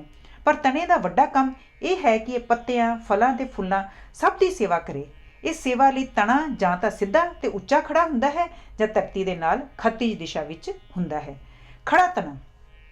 ਰੁੱਖ ਅਤੇ ਛੋਟੇ ਪੌਦੇ ਆਮ ਤੌਰ ਤੇ ਇਸੇ ਦਿਸ਼ਾ ਵਿੱਚ ਹੀ ਵੱਧਦੇ ਹਨ। ਇੱਕ ਪੌਦਾ ਦੂਜੇ ਤੋਂ ਉੱਚਾ ਹੋਣ ਲਈ ਬੜੀ ਕੋਸ਼ਿਸ਼ ਕਰਦਾ ਹੈ। ਸਫੈਦਾ, ਨਾਰੀਅਲ ਅਤੇ ਬਾਂਸ ਕਾਫੀ ਉਚਾਈ ਤੱਕ ਜਾਂਦੇ ਹਨ। ਛੋਟੇ ਪੌਦਿਆਂ ਵਿੱਚੋਂ ਸੂਰਜਮੁਖੀ, ਕੇਲਾ ਆਦਿ ਵੀ ਕਾਫੀ ਉਚਾਈ ਤੱਕ ਜਾਂਦੇ ਹਨ। ਤਲ। ਜੇ ਕਿਸੇ ਪੌਦੇ ਨੇ ਲੰਮੇ ਰੁੱਖ ਵੱਲ ਉਚਾਈ ਵੱਲ ਵਧਣਾ ਹੋਵੇ ਤਾਂ ਉਹਨੂੰ ਮਜ਼ਬੂਤ ਤਣੇ ਦੀ ਲੋੜ ਪੈਂਦੀ ਹੈ। ਇਸ ਲਈ ਕਈ ਵੇਲਾਂ ਜਿਨ੍ਹਾਂ ਦਾ ਤਣਾ ਬੜਾ ਨਾਜ਼ੁਕ ਹੁੰਦਾ ਹੈ ਤੇ ਉਹ ਤਾਂ ਵੱਲ ਵਧਣ ਲਈ ਕਿਸੇ ਮਜ਼ਬੂਤ ਤਣੇ ਵਾਲੇ ਰੁੱਖ ਦਾ ਸਹਾਰਾ ਲੈ ਲੈਂਦੀਆਂ ਹਨ ਤੇ ਵੇਖਣ ਨੂੰ ਬਹੁਤ ਸੁੰਦਰ ਲੱਗਦੀਆਂ ਹਨ। ਵਲੇਟਣ ਵਾਲੀਆਂ ਵੇਲਾਂ। ਕਈ ਵੇਲਾਂ ਦੂਜੇ ਪੌਦਿਆਂ ਦੇ ਗਿਰਦ ਆਪਣੇ ਆਪ ਨੂੰ ਵਲੇਟ ਲੈਂਦੀਆਂ ਹਨ। ਇਹਨਾਂ ਦੇ ਅਗਲੇ ਪੱਤੇ ਬਰੀਕ ਬਰੀਕ ਹੁੰਦੇ ਹਨ ਤੇ ਪੱਤਿਆਂ ਵਿਚਕਾਰ ਵਿੱਥ ਜ਼ਿਆਦਾ ਹੁੰਦੀ ਹੈ। ਇਹਨਾਂ ਦੀ ਵਲੇਟ ਜਾਂ ਤਾਂ ਘੜੀ ਦੀਆਂ ਸੂਈਆਂ ਦੀ ਚਾਲ ਦੀ ਦਿਸ਼ਾ ਵਿੱਚ ਹੁੰਦੀ ਹੈ ਜਾਂ ਉਸ ਤੋਂ ਉਲਟ ਦਿਸ਼ਾ ਵਿੱਚ। ਜੇ ਅਸੀਂ ਕੋਸ਼ਿਸ਼ ਵੀ ਕਰੀਏ ਅਸੀਂ ਉਹਨਾਂ ਦੀ ਦਿਸ਼ਾ ਨਹੀਂ ਬਦਲ ਸਕਦੇ। ਮਿਸਾਲ ਦੇ ਤੌਰ ਤੇ ਇਸ਼ਕ ਪੇਚੇ ਦੀ ਵੇਲ ਘੜੀ ਦੀਆਂ ਸੂਈਆਂ ਦੀ ਦਿਸ਼ਾ ਵਿੱਚ ਆਪਣੇ ਵੱਲ ਪਾਉਂਦੀ ਹੈ ਤੇ ਚੰਬੇਲੀ ਸ਼ੰਕਰ ਪੁਸ਼ਪ ਦੀ ਵੇਲ ਇਸ ਦਿਸ਼ਾ ਦੇ ਉਲਟ ਵੱਲ ਪਾਉਂਦੀ ਹੈ। ਕਈ ਵੇਲਾਂ ਬਹੁਤ ਹੀ ਤੇਜ਼ੀ ਨਾਲ ਵੱਲ ਪਾਉਂਦੀਆਂ ਹਨ ਤੇ 1 ਘੰਟੇ ਵਿੱਚ ਇੱਕ ਵੱਲ ਪੂਰਾ ਕਰ ਲੈਂਦੀਆਂ ਹਨ। ਕੰਡਿਆਂ ਰਾਹੀਂ ਵਧਣ ਵਾਲੀਆਂ ਵੇਲਾਂ। ਦੂਜੇ ਪੌਦਿਆਂ ਗਿਰਦ ਵੱਲ ਪਾਉਣ ਲਈ ਇਹਨਾਂ ਵਿੱਚੋਂ ਕੰਡੇ ਨਿਕਲ ਆਉਂਦੇ ਹਨ। ਕੰਡਿਆਂ ਦੇ ਮੂੰਹ ਪਿਛਾਂਹ ਵੱਲ ਹੁੰਦੇ ਹਨ ਤਾਂ ਜੋ ਵੇਲ ਨੂੰ ਅਗਾਂਹ ਵਧਣ ਵਿੱਚ ਸਹਾਇਤਾ ਦੇ ਸਕਣ ਤੇ ਉਹਨਾਂ ਨੂੰ ਪਿਛਾਂਹ ਵੱਲ ਤਿਲਕ ਜਾਣ ਤੋਂ ਬਚਾਉਣਾ। ਕੰਡੇ ਉਹਨਾਂ ਨੂੰ ਪਸ਼ੂਆਂ ਕੋਲੋਂ ਵੀ ਬਚਾਉਂਦੇ ਹਨ। ਕੰਡਿਆਂ ਕਾਰਨ ਪਸ਼ੂ ਉਹਨਾਂ ਨੂੰ ਨਹੀਂ ਖਾਂਦੇ। ਗੁਲਾਬ ਦੇ ਫੁੱਲ ਦੀ ਵੇਲ ਇਸ ਕਿਸਮ ਦੀ ਹੁੰਦੀ ਹੈ। ਪੱਤਿਆਂ ਰਾਹੀਂ ਵਧਣ ਵਾਲੀਆਂ ਵੇਲਾਂ। ਕਿਸੇ ਹੋਰ ਪੌਦੇ ਨੂੰ ਪਕੜਨ ਲਈ ਕਈ ਵੇਲਾਂ ਦੇ ਪੱਤੇ ਉਹਦੇ ਗਿਰਦ ਵੱਲ ਪਾ ਲੈਂਦੇ ਹਨ। ਕੋਮਲ ਤਾਰਾਂ ਦੁਆਰਾ ਵਧਣ ਵਾਲੀਆਂ ਵੇਲਾਂ। ਕਈ ਵੇਲਾਂ ਜਿਵੇਂ ਕਿ ਅੰਗੂਰ ਜਾਂ ਮਟਰਾਂ ਦੀ ਵੇਲ ਪਕੜ ਕਰਨ ਲਈ ਧਾਗਿਆਂ ਵਰਗੀ ਸ਼ਕਲ ਦੇ ਅੰਗ ਬਣਾ ਲੈਂਦੀਆਂ ਹਨ। ਉੱਪਰ ਲਿਖੇ ਪੌਦੇ ਕੇਵਲ ਸਹਾਰਾ ਲੈਣ ਲਈ ਦੂਜੇ ਪੌਦਿਆਂ ਦੇ ਤਣੇ ਨੂੰ ਵਰਤਦੇ ਹਨ, ਪਰ ਉਹਨਾਂ ਤੋਂ ਆਪਣੀ ਖੁਰਾਕ ਹਾਸਲ ਨਹੀਂ ਕਰਦੇ। ਹੋ ਸਕਦਾ ਹੈ ਕਿ ਇਸ ਕਿਸਮ ਦੇ ਪੌਦੇ ਸਮਾਂ ਪਾ ਕੇ ਆਪਣੀ ਖੁਰਾਕ ਵੀ ਉਸ ਤਣੇ ਤੋਂ ਹਾਸਲ ਕਰਨ ਦੀ ਆਦਤ ਬਣਾ ਲੈਣ ਤੇ ਉਹ ਖੁਰਾਕ ਚੂਸਣ ਲਈ ਸੂਈਆਂ ਵਰਗੇ ਅੰਗ ਬਣਾ ਲੈਣ। ਧਰਤੀ ਤੇ ਰੀਂਗਣ ਵਾਲੀਆਂ ਵੇਲਾਂ। ਉਹ ਪੌਦੇ ਜਿਹੜੇ ਨਾ ਤਾਂ ਸਿੱਧੇ ਖੜੇ ਹੋਣ ਦੀ ਸ਼ਕਤੀ ਰੱਖਦੇ ਹਨ ਤੇ ਨਾ ਹੀ ਕਿਸੇ ਦੂਜੇ ਪੌਦੇ ਦਾ ਆਸਰਾ ਲੈ ਸਕਦੇ ਹਨ। ਉਹ ਧਰਤੀ ਦੇ ਨਾਲ ਹੀ ਰੀਂਗ ਰੀਂਗ ਕੇ ਅਗਾਂਹ ਵੱਧਦੇ ਹਨ। ਪਹਾੜੀ ਇਲਾਕਿਆਂ ਵਿੱਚ ਬਨਸਪਤੀ ਧਰਤੀ ਦੇ ਨਾਲ ਨਾਲ ਹੀ ਵੱਧਦੀ ਹੈ, ਕਿਉਂਕਿ ਇੱਕ ਤਾਂ ਉਹ ਹਨੇਰੀਆਂ ਤੇ ਤੂਫਾਨਾਂ ਤੋਂ ਬਚ ਜਾਂਦੀ ਹੈ, ਦੂਜੇ ਧਰਤੀ ਦੇ ਲਾਗੇ ਹੋਣ ਕਰਕੇ ਸਰਦੀ ਤੋਂ ਵੀ ਬਚ ਜਾਂਦੀ ਹੈ। ਇਸ ਕਿਸਮ ਦੇ ਪੌਦੇ ਖਾਸ ਕਰਕੇ ਜੰਗਲਾਂ ਦੇ ਕਿਨਾਰੇ ਤੇ ਦਲਦਲੀ ਧਰਤੀ ਵਿੱਚ ਉੱਗਦੇ ਹਨ। ਪੱਤੇ। ਪੱਤੇ ਅਸਲ ਵਿੱਚ ਪੌਦੇ ਦੀ ਰਸੋਈ ਦਾ ਕੰਮ ਕਰਦੇ ਹਨ। ਪਾਣੀ ਤੇ ਰਸਾਇਣਿਕ ਪਦਾਰਥ ਜੜ੍ਹਾਂ ਰਾਹੀਂ ਤੇ ਗੈਸਾਂ ਹਵਾ ਰਾਹੀਂ ਪੱਤੇ ਤੱਕ ਪਹੁੰਚਦੀਆਂ ਹਨ। ਇਹਨਾਂ ਨਾਲ ਪੱਤੇ ਰੂਪੀ ਰਸੋਈ ਵਿੱਚ ਸਾਰੇ ਪੌਦੇ ਦੀ ਖੁਰਾਕ ਤਿਆਰ ਹੁੰਦੀ ਹੈ। ਰਹਿੰਦ ਖੂੰਹਦ ਵੀ ਗੈਸਾਂ ਦੇ ਰੂਪ ਵਿੱਚ ਹੀ ਪੱਤੇ ਰਾਹੀਂ ਬਾਹਰ ਨਿਕਲਦਾ ਰਹਿੰਦਾ ਹੈ। ਪੱਤੇ ਦੀ ਬਣਤਰ। ਅਸੀਂ ਚਾਕੂ ਦੀ ਸਹਾਇਤਾ ਨਾਲ ਪੱਤੇ ਦਾ ਉੱਪਰਲਾ ਛਿਲਕਾ ਲਾ ਸਕਦੇ ਹਾਂ ਤਾਂ ਜੋ ਉਹਦੇ ਉੱਪਰ ਅਤੇ ਥੱਲੇ ਦੋਹਾਂ ਪਾਸਿਆਂ ਤੇ ਹੁੰਦਾ ਹੈ। ਛਿਲਕੇ ਤੇ ਬਰੀਕ ਬਰੀਕ ਲੂੰ ਹੁੰਦੇ ਹਨ, ਪਰ ਇਸ ਵਿਚਲਾ ਹਰਾ ਰੰਗ ਬਿਲਕੁਲ ਨਹੀਂ ਹੁੰਦਾ। ਦੋਹਾਂ ਪਾਸਿਆਂ ਦੇ ਵਿਚਕਾਰ ਪੱਤੇ ਦਾ ਚਮਕੀਲਾ ਭਾਗ ਹੁੰਦਾ ਹੈ ਜਿਸ ਵਿੱਚ ਬਰੀਕ ਬਰੀਕ ਨਾਲੀਆਂ ਦਾ ਜਾਲ ਵਿਛਿਆ ਹੁੰਦਾ ਹੈ। ਜੇ ਅਸੀਂ ਖੁਰਦਬੀਨ ਰਾਹੀਂ ਛਿਲਕੇ ਨੂੰ ਵੇਖੀਏ ਤਾਂ ਇਸ ਵਿੱਚ ਬਰੀਕ ਬਰੀਕ ਛੇਕ ਦਿਸਣਗੇ ਜਿਨ੍ਹਾਂ ਦੇ ਮੂੰਹ ਸਾਹਮਣੇ 2-2 ਪਹਿਰਾ ਦੇਣ ਵਾਲੇ ਸੈੱਲ ਹੁੰਦੇ ਹਨ। ਜਦੋਂ ਪੱਤਾ ਤਾਜ਼ਾ ਹੁੰਦਾ ਹੈ ਤਾਂ ਉਹ ਅੰਦਰ ਵੱਲ ਨੂੰ ਮੁੜੇ ਹੁੰਦੇ ਹਨ ਤਾਂ ਜੋ ਛੇਕਾਂ ਦਾ ਮੂੰਹ ਖੁੱਲ੍ਹਾ ਰਹੇ। ਬਰਸਾਤੀ ਮੌਸਮ ਵਿੱਚ ਵੀ ਇਹਨਾਂ ਛੇਕਾਂ ਦਾ ਮੂੰਹ ਖੁੱਲ੍ਹਾ ਰਹਿੰਦਾ ਹੈ ਕਿਉਂਕਿ ਪੱਤੇ ਨੂੰ ਪਾਣੀ ਦੀ ਬਹੁਤੀ ਲੋੜ ਨਹੀਂ ਹੁੰਦੀ, ਪਰ ਖੁਸ਼ਕ ਮੌਸਮ ਵਿੱਚ ਪੱਤੇ ਨੂੰ ਪਾਣੀ ਦੀ ਲੋੜ ਹੁੰਦੀ ਹੈ। ਇਸ ਲਈ ਇਹ ਸੈੱਲ ਛੇਕਾਂ ਦਾ ਮੂੰਹ ਬੰਦ ਕਰਕੇ ਅੰਦਰਲੇ ਪਾਣੀ ਨੂੰ ਬਾਹਰ ਨਿਕਲਣ ਤੋਂ ਰੋਕ ਲੈਂਦੇ ਹਨ। ਪੱਤੇ 3 ਕੰਮ ਕਰਦੇ ਹਨ: ਪੌਦੇ ਲਈ ਖੁਰਾਕ ਤਿਆਰ ਕਰਨੀ, ਸਾਹ ਲੈਣਾ, ਪੌਦੇ ਅੰਦਰ ਪੈਦਾ ਹੋਈ ਗੰਦਗੀ ਬਾਹਰ ਕੱਢਣੀ। ਖੁਰਾਕ ਤਿਆਰ ਕਰਨੀ। ਪੌਦੇ ਪੱਤੇ ਲਈ ਹੋਰ ਚੀਜ਼ਾਂ ਤੋਂ ਇਲਾਵਾ ਕਾਫੀ ਮਾਤਰਾ ਵਿੱਚ ਨਿਸ਼ਾਸਤਾ ਤਿਆਰ ਕਰਦੇ ਹਨ। ਨਿਸ਼ਾਸਤਾ ਤਿਆਰ ਕਰਨ ਲਈ ਧੁੱਪ, ਹਵਾ ਤੇ ਪੱਤਿਆਂ ਅੰਦਰਲਾ ਹਰੇ ਰੰਗ ਦਾ ਪਦਾਰਥ, ਜਿਸ ਨੂੰ ਕਲੋਰੋਫਿਲ ਕਹਿੰਦੇ ਹਨ, ਸਭ ਤੋਂ ਜ਼ਰੂਰੀ ਹਨ। ਜਿਹੜਾ ਨਿਸ਼ਾਸਤਾ ਪੱਤੇ ਦਿਨ ਵੇਲੇ ਬਣਾਉਂਦੇ ਹਨ, ਉਹ ਸਾਰਾ ਰਾਤ ਵੇਲੇ ਵਰਤ ਲੈਂਦੇ ਹਨ। ਪਾਣੀ ਤੇ ਕਾਰਬਨ ਡਾਈਆਕਸਾਈਡ ਦੋਹਾਂ ਵਿੱਚ ਆਕਸੀਜਨ ਹੁੰਦੀ ਹੈ। ਆਕਸੀਜਨ ਦੀ ਇਹ ਮਾਤਰਾ ਪੌਦੇ ਦੀ ਲੋੜ ਤੋਂ ਕਿਤੇ ਵੱਧ ਹੁੰਦੀ ਹੈ, ਇਸ ਲਈ ਪੌਦਾ ਜ਼ਰੂਰਤ ਤੋਂ ਵੱਧ ਆਕਸੀਜਨ ਬਾਹਰ ਕੱਢਦਾ ਰਹਿੰਦਾ ਹੈ ਤੇ ਹਵਾ ਨੂੰ ਸ਼ੁੱਧ ਰੱਖਣ ਵਿੱਚ ਸਹਾਇਤਾ ਦਿੰਦਾ ਹੈ। ਜੇ ਪੌਦਾ ਕਿਸੇ ਹਨੇਰੀ ਥਾਂ ਤੇ ਉਗਾਇਆ ਜਾਏ ਤਾਂ ਉਹਦੀਆਂ ਗੰਢਾਂ ਵਿਚਕਾਰ ਵਿੱਥ ਬਹੁਤ ਹੋਏਗੀ, ਉਹਦੇ ਪੱਤੇ ਛੋਟੇ ਹੋਣਗੇ, ਉਹਦਾ ਰੰਗ ਪੀਲਾ ਹੋਏਗਾ, ਉਸ ਵਿੱਚ ਨਿਸ਼ਾਸਤੇ ਦੀ ਮਾਤਰਾ ਬਹੁਤ ਘੱਟ ਹੋਏਗੀ। ਪੱਤੇ ਬਾਰੇ ਹੇਠਲੀਆਂ ਗੱਲਾਂ ਯਾਦ ਰੱਖਣੀਆਂ ਜ਼ਰੂਰੀ ਹਨ। ਪੱਤੇ ਪੌਦੇ ਦਾ ਰਸੋਈ ਘਰ ਹਨ।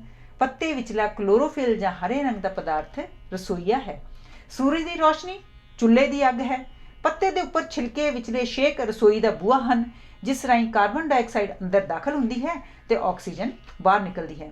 ਨਿਸ਼ਾਸਤਾ ਪਾਣੀ ਤੇ ਕਾਰਬਨ ਡਾਈਆਕਸਾਈਡ ਦੁਆਰਾ ਬਣੀ ਹੋਈ ਪੌਦੇ ਦੀ ਖੁਰਾਕ ਹੈ। ਇਹ ਖੁਰਾਕ ਸਾਰਾ ਦਿਨ ਤਿਆਰ ਹੁੰਦੀ ਰਹਿੰਦੀ ਹੈ ਤੇ ਰਾਤ ਨੂੰ ਸਾਰੀ ਦੀ ਸਾਰੀ ਵਰਤੀ ਜਾਂਦੀ ਹੈ। ਸਾਹ ਲੈਣਾ, ਮਨੁੱਖ ਅਤੇ ਹੋਰ ਜੀਵ ਸਾਹ ਰਾਹੀਂ ਆਕਸੀਜਨ ਅੰਦਰ ਖਿੱਚਦੇ ਹਨ ਤੇ ਕਾਰਬਨ ਡਾਈਆਕਸਾਈਡ ਬਾਹਰ ਕੱਢਦੇ ਹਨ, ਪਰ ਪੱਤਿਆਂ ਵਿੱਚ ਇਹ ਕੰਮ ਉਲਟ ਹੁੰਦਾ ਹੈ। ਪੱਤੇ ਕਾਰਬਨ ਡਾਈਆਕਸਾਈਡ ਅੰਦਰ ਖਿੱਚਦੇ ਹਨ ਤੇ ਆਕਸੀਜਨ ਬਾਹਰ ਕੱਢਦੇ ਹਨ। ਪੌਦੇ ਦੇ ਸਾਰੇ ਭਾਗ ਸਾਹ ਲੈਣ ਦਾ ਕੰਮ ਕਰਦੇ ਹਨ, ਪਰ ਕਿਉਂਕਿ ਪੱਤੇ ਪੌਦੇ ਦਾ ਸਭ ਤੋਂ ਜ਼ਰੂਰੀ ਅੰਗ ਹੁੰਦੇ ਹਨ, ਇਸ ਲਈ ਸਾਹ ਲੈਣ ਦੀ ਜ਼ਿੰਮੇਵਾਰੀ ਇਹਨਾਂ ਦੇ ਸਿਰ ਸਭ ਤੋਂ ਵੱਧ ਹੁੰਦੀ ਹੈ। ਜਦੋਂ ਵੀ ਕੋਈ ਪੌਦਾ ਕੋਈ ਬੜਾ ਵਿਸ਼ੇਸ਼ ਕੰਮ ਕਰ ਰਿਹਾ ਹੋਵੇ, ਜਿਵੇਂ ਫੁੱਲ ਪੈਦਾ ਕਰਨ ਦਾ ਜਾਂ ਬੀਜ ਨੂੰ ਜਨਮ ਦੇਣ ਦਾ, ਤਾਂ ਉਸ ਵੇਲੇ ਬਹੁਤ ਤੇਜ਼ੀ ਨਾਲ ਸਾਹ ਲੈਣ ਲੱਗ ਪੈਂਦਾ ਹੈ। ਇਸ ਸਮੇਂ ਇਸ ਦਾ ਤਾਪਮਾਨ ਵੀ ਵੱਧ ਜਾਂਦਾ ਹੈ। ਅਸੀਂ ਇਹ ਗੱਲ ਥਰਮਾਮੀਟਰ ਦੁਆਰਾ ਵੇਖ ਸਕਦੇ ਹਾਂ। ਵਾਧੂ ਪਾਣੀ ਬਾਹਰ ਕੱਢਣਾ, ਵਾਸ਼ਪ ਦੇ ਰੂਪ ਵਿੱਚ ਪੌਦਿਆਂ ਦਾ ਵਾਧੂ ਪਾਣੀ ਬਾਹਰ ਕੱਢਣਾ ਪੱਤਿਆਂ ਦਾ ਤੀਜਾ ਕੰਮ ਹੈ। ਜੜ੍ਹਾਂ ਨੂੰ ਜ਼ਰੂਰਤ ਤੋਂ ਵੱਧ ਪਾਣੀ ਚੂਸਣਾ ਪੈਂਦਾ ਹੈ ਤਾਂ ਜੋ ਪੌਦੇ ਨੂੰ ਪਾਣੀ ਵਿੱਚ ਘੁਲੇ ਰਸਾਇਣਿਕ ਪਦਾਰਥ ਵੱਧ ਤੋਂ ਵੱਧ ਮਾਤਰਾ ਵਿੱਚ ਮਿਲ ਸਕਣ। ਇਸ ਲਈ ਜਦੋਂ ਪਾਣੀ ਵਿੱਚ ਇਹ ਕੰਮ ਪੂਰਾ ਕਰਕੇ ਪੱਤਿਆਂ ਤੱਕ ਪਹੁੰਚ ਜਾਂਦਾ ਹੈ ਤਾਂ ਪੱਤੇ ਉਸ ਨੂੰ ਵਾਸ਼ਪ ਦੇ ਰੂਪ ਵਿੱਚ ਬਾਹਰ ਕੱਢ ਦਿੰਦੇ ਹਨ। ਕਈ ਵਾਰ ਪਾਣੀ ਜਿਸ ਨੂੰ ਪੱਤੇ ਵਾਸ਼ਪ ਦੇ ਰੂਪ ਵਿੱਚ ਬਾਹਰ ਕੱਢਦੇ ਹਨ, ਇਤਨੀ ਮਾਤਰਾ ਵਿੱਚ ਨਿਕਲਦਾ ਹੈ ਕਿ ਪਾਣੀ ਦੇ ਛੋਟੇ ਛੋਟੇ ਤੁਬਕੇ ਪੱਤਿਆਂ ਦੇ ਉੱਪਰ ਜੰਮ ਜਾਂਦੇ ਹਨ। ਅਸੀਂ ਸਵੇਰ ਵੇਲੇ ਮੱਕੀ ਦੀ ਛੱਲੀ ਤੇ ਇਹ ਤੁਬਕੇ ਵੇਖ ਸਕਦੇ ਹਾਂ।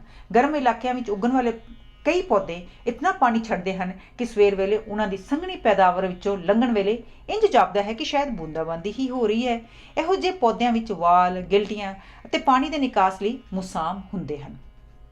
ਪੱਤਿਆਂ ਵਿੱਚ ਵਾਤਾਵਰਣ ਅਨੁਸਾਰ ਪਰਿਵਰਤਨ, ਜੇ ਕੋਈ ਪੌਦਾ ਕਿਸੇ ਵੇਲੇ ਐਸੇ ਸਥਾਨ ਤੇ ਉੱਗੇ ਜਿੱਥੇ ਗਰਮੀ ਅਤੇ ਸਿੱਲ ਹੋਵੇ ਤੇ ਉਹਦੀਆਂ ਜੜ੍ਹਾਂ ਚੰਗੀ ਤਰ੍ਹਾਂ ਪਾਣੀ ਚੂਸ ਸਕਦੀਆਂ ਹੋਣ ਤਾਂ ਪੱਤਿਆਂ ਵਿੱਚੋਂ ਪਾਣੀ ਤੇਜ਼ੀ ਨਾਲ ਨਿਕਲਦਾ ਹੈ।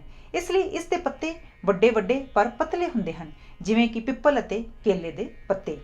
ਪਰ ਕਈ ਹਾਲਤਾਂ ਵਿੱਚ, ਖਾਸ ਕਰਕੇ ਖੁਸ਼ਕ, ਠੰਡੇ, ਰੇਤਲੇ ਜਾਂ ਦਲਦਲੀ ਇਲਾਕਿਆਂ ਵਿੱਚ ਪੌਦੇ ਆਪਣੇ ਆਪ ਨੂੰ ਇਸ ਤਰ੍ਹਾਂ ਢਾਲ ਲੈਂਦੇ ਹਨ ਕਿ ਉਹਨਾਂ ਵਿੱਚੋਂ ਘੱਟ ਤੋਂ ਘੱਟ ਪਾਣੀ ਨਿਕਲ ਸਕੇ। ਇਸ ਲਈ ਪੱਤੇ ਕਾਫੀ ਛੋਟੇ ਹੁੰਦੇ ਹਨ, ਪਰ ਕਈ ਵਾਰ ਉਹ ਇਤਨੇ ਛੋਟੇ ਹੋ ਜਾਂਦੇ ਹਨ ਕਿ ਉਹ ਕੰਡਿਆਂ ਦਾ ਰੂਪ ਧਾਰਨ ਕਰ ਲੈਂਦੇ ਹਨ। ਛਿੱਤਰਥੋਰ ਦਾ ਕੰਡਿਆਂ ਤੋਂ ਬਿਨਾਂ ਬਾਕੀ ਦਾ ਸਾਰਾ ਹਿੱਸਾ ਕੇਵਲ ਤਣਾ ਤੇ ਸ਼ਾਖ ਹੀ ਹੁੰਦਾ ਹੈ।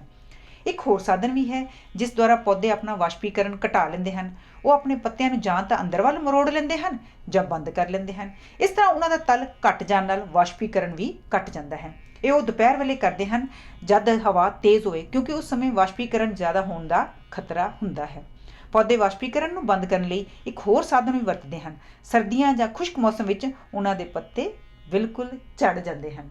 ਆਮ ਤੌਰ ਤੇ ਪੱਤੇ ਪੌਦੇ ਨਾਲ ਖੱਤਿਜ ਦਿਸ਼ਾ ਵਿੱਚ ਲੱਗੇ ਹੁੰਦੇ ਹਨ ਤਾਂ ਜੋ ਉਹਨਾਂ ਨੂੰ ਵੱਧ ਤੋਂ ਵੱਧ ਧੁੱਪ ਮਿਲ ਸਕੇ, ਪਰ ਧੁੱਪ ਦੇ ਮਿਲਣ ਨਾਲ ਉਹਨਾਂ ਦਾ ਵਾਸ਼ਪੀਕਰਨ ਵੀ ਵੱਧ ਜਾਂਦਾ ਹੈ।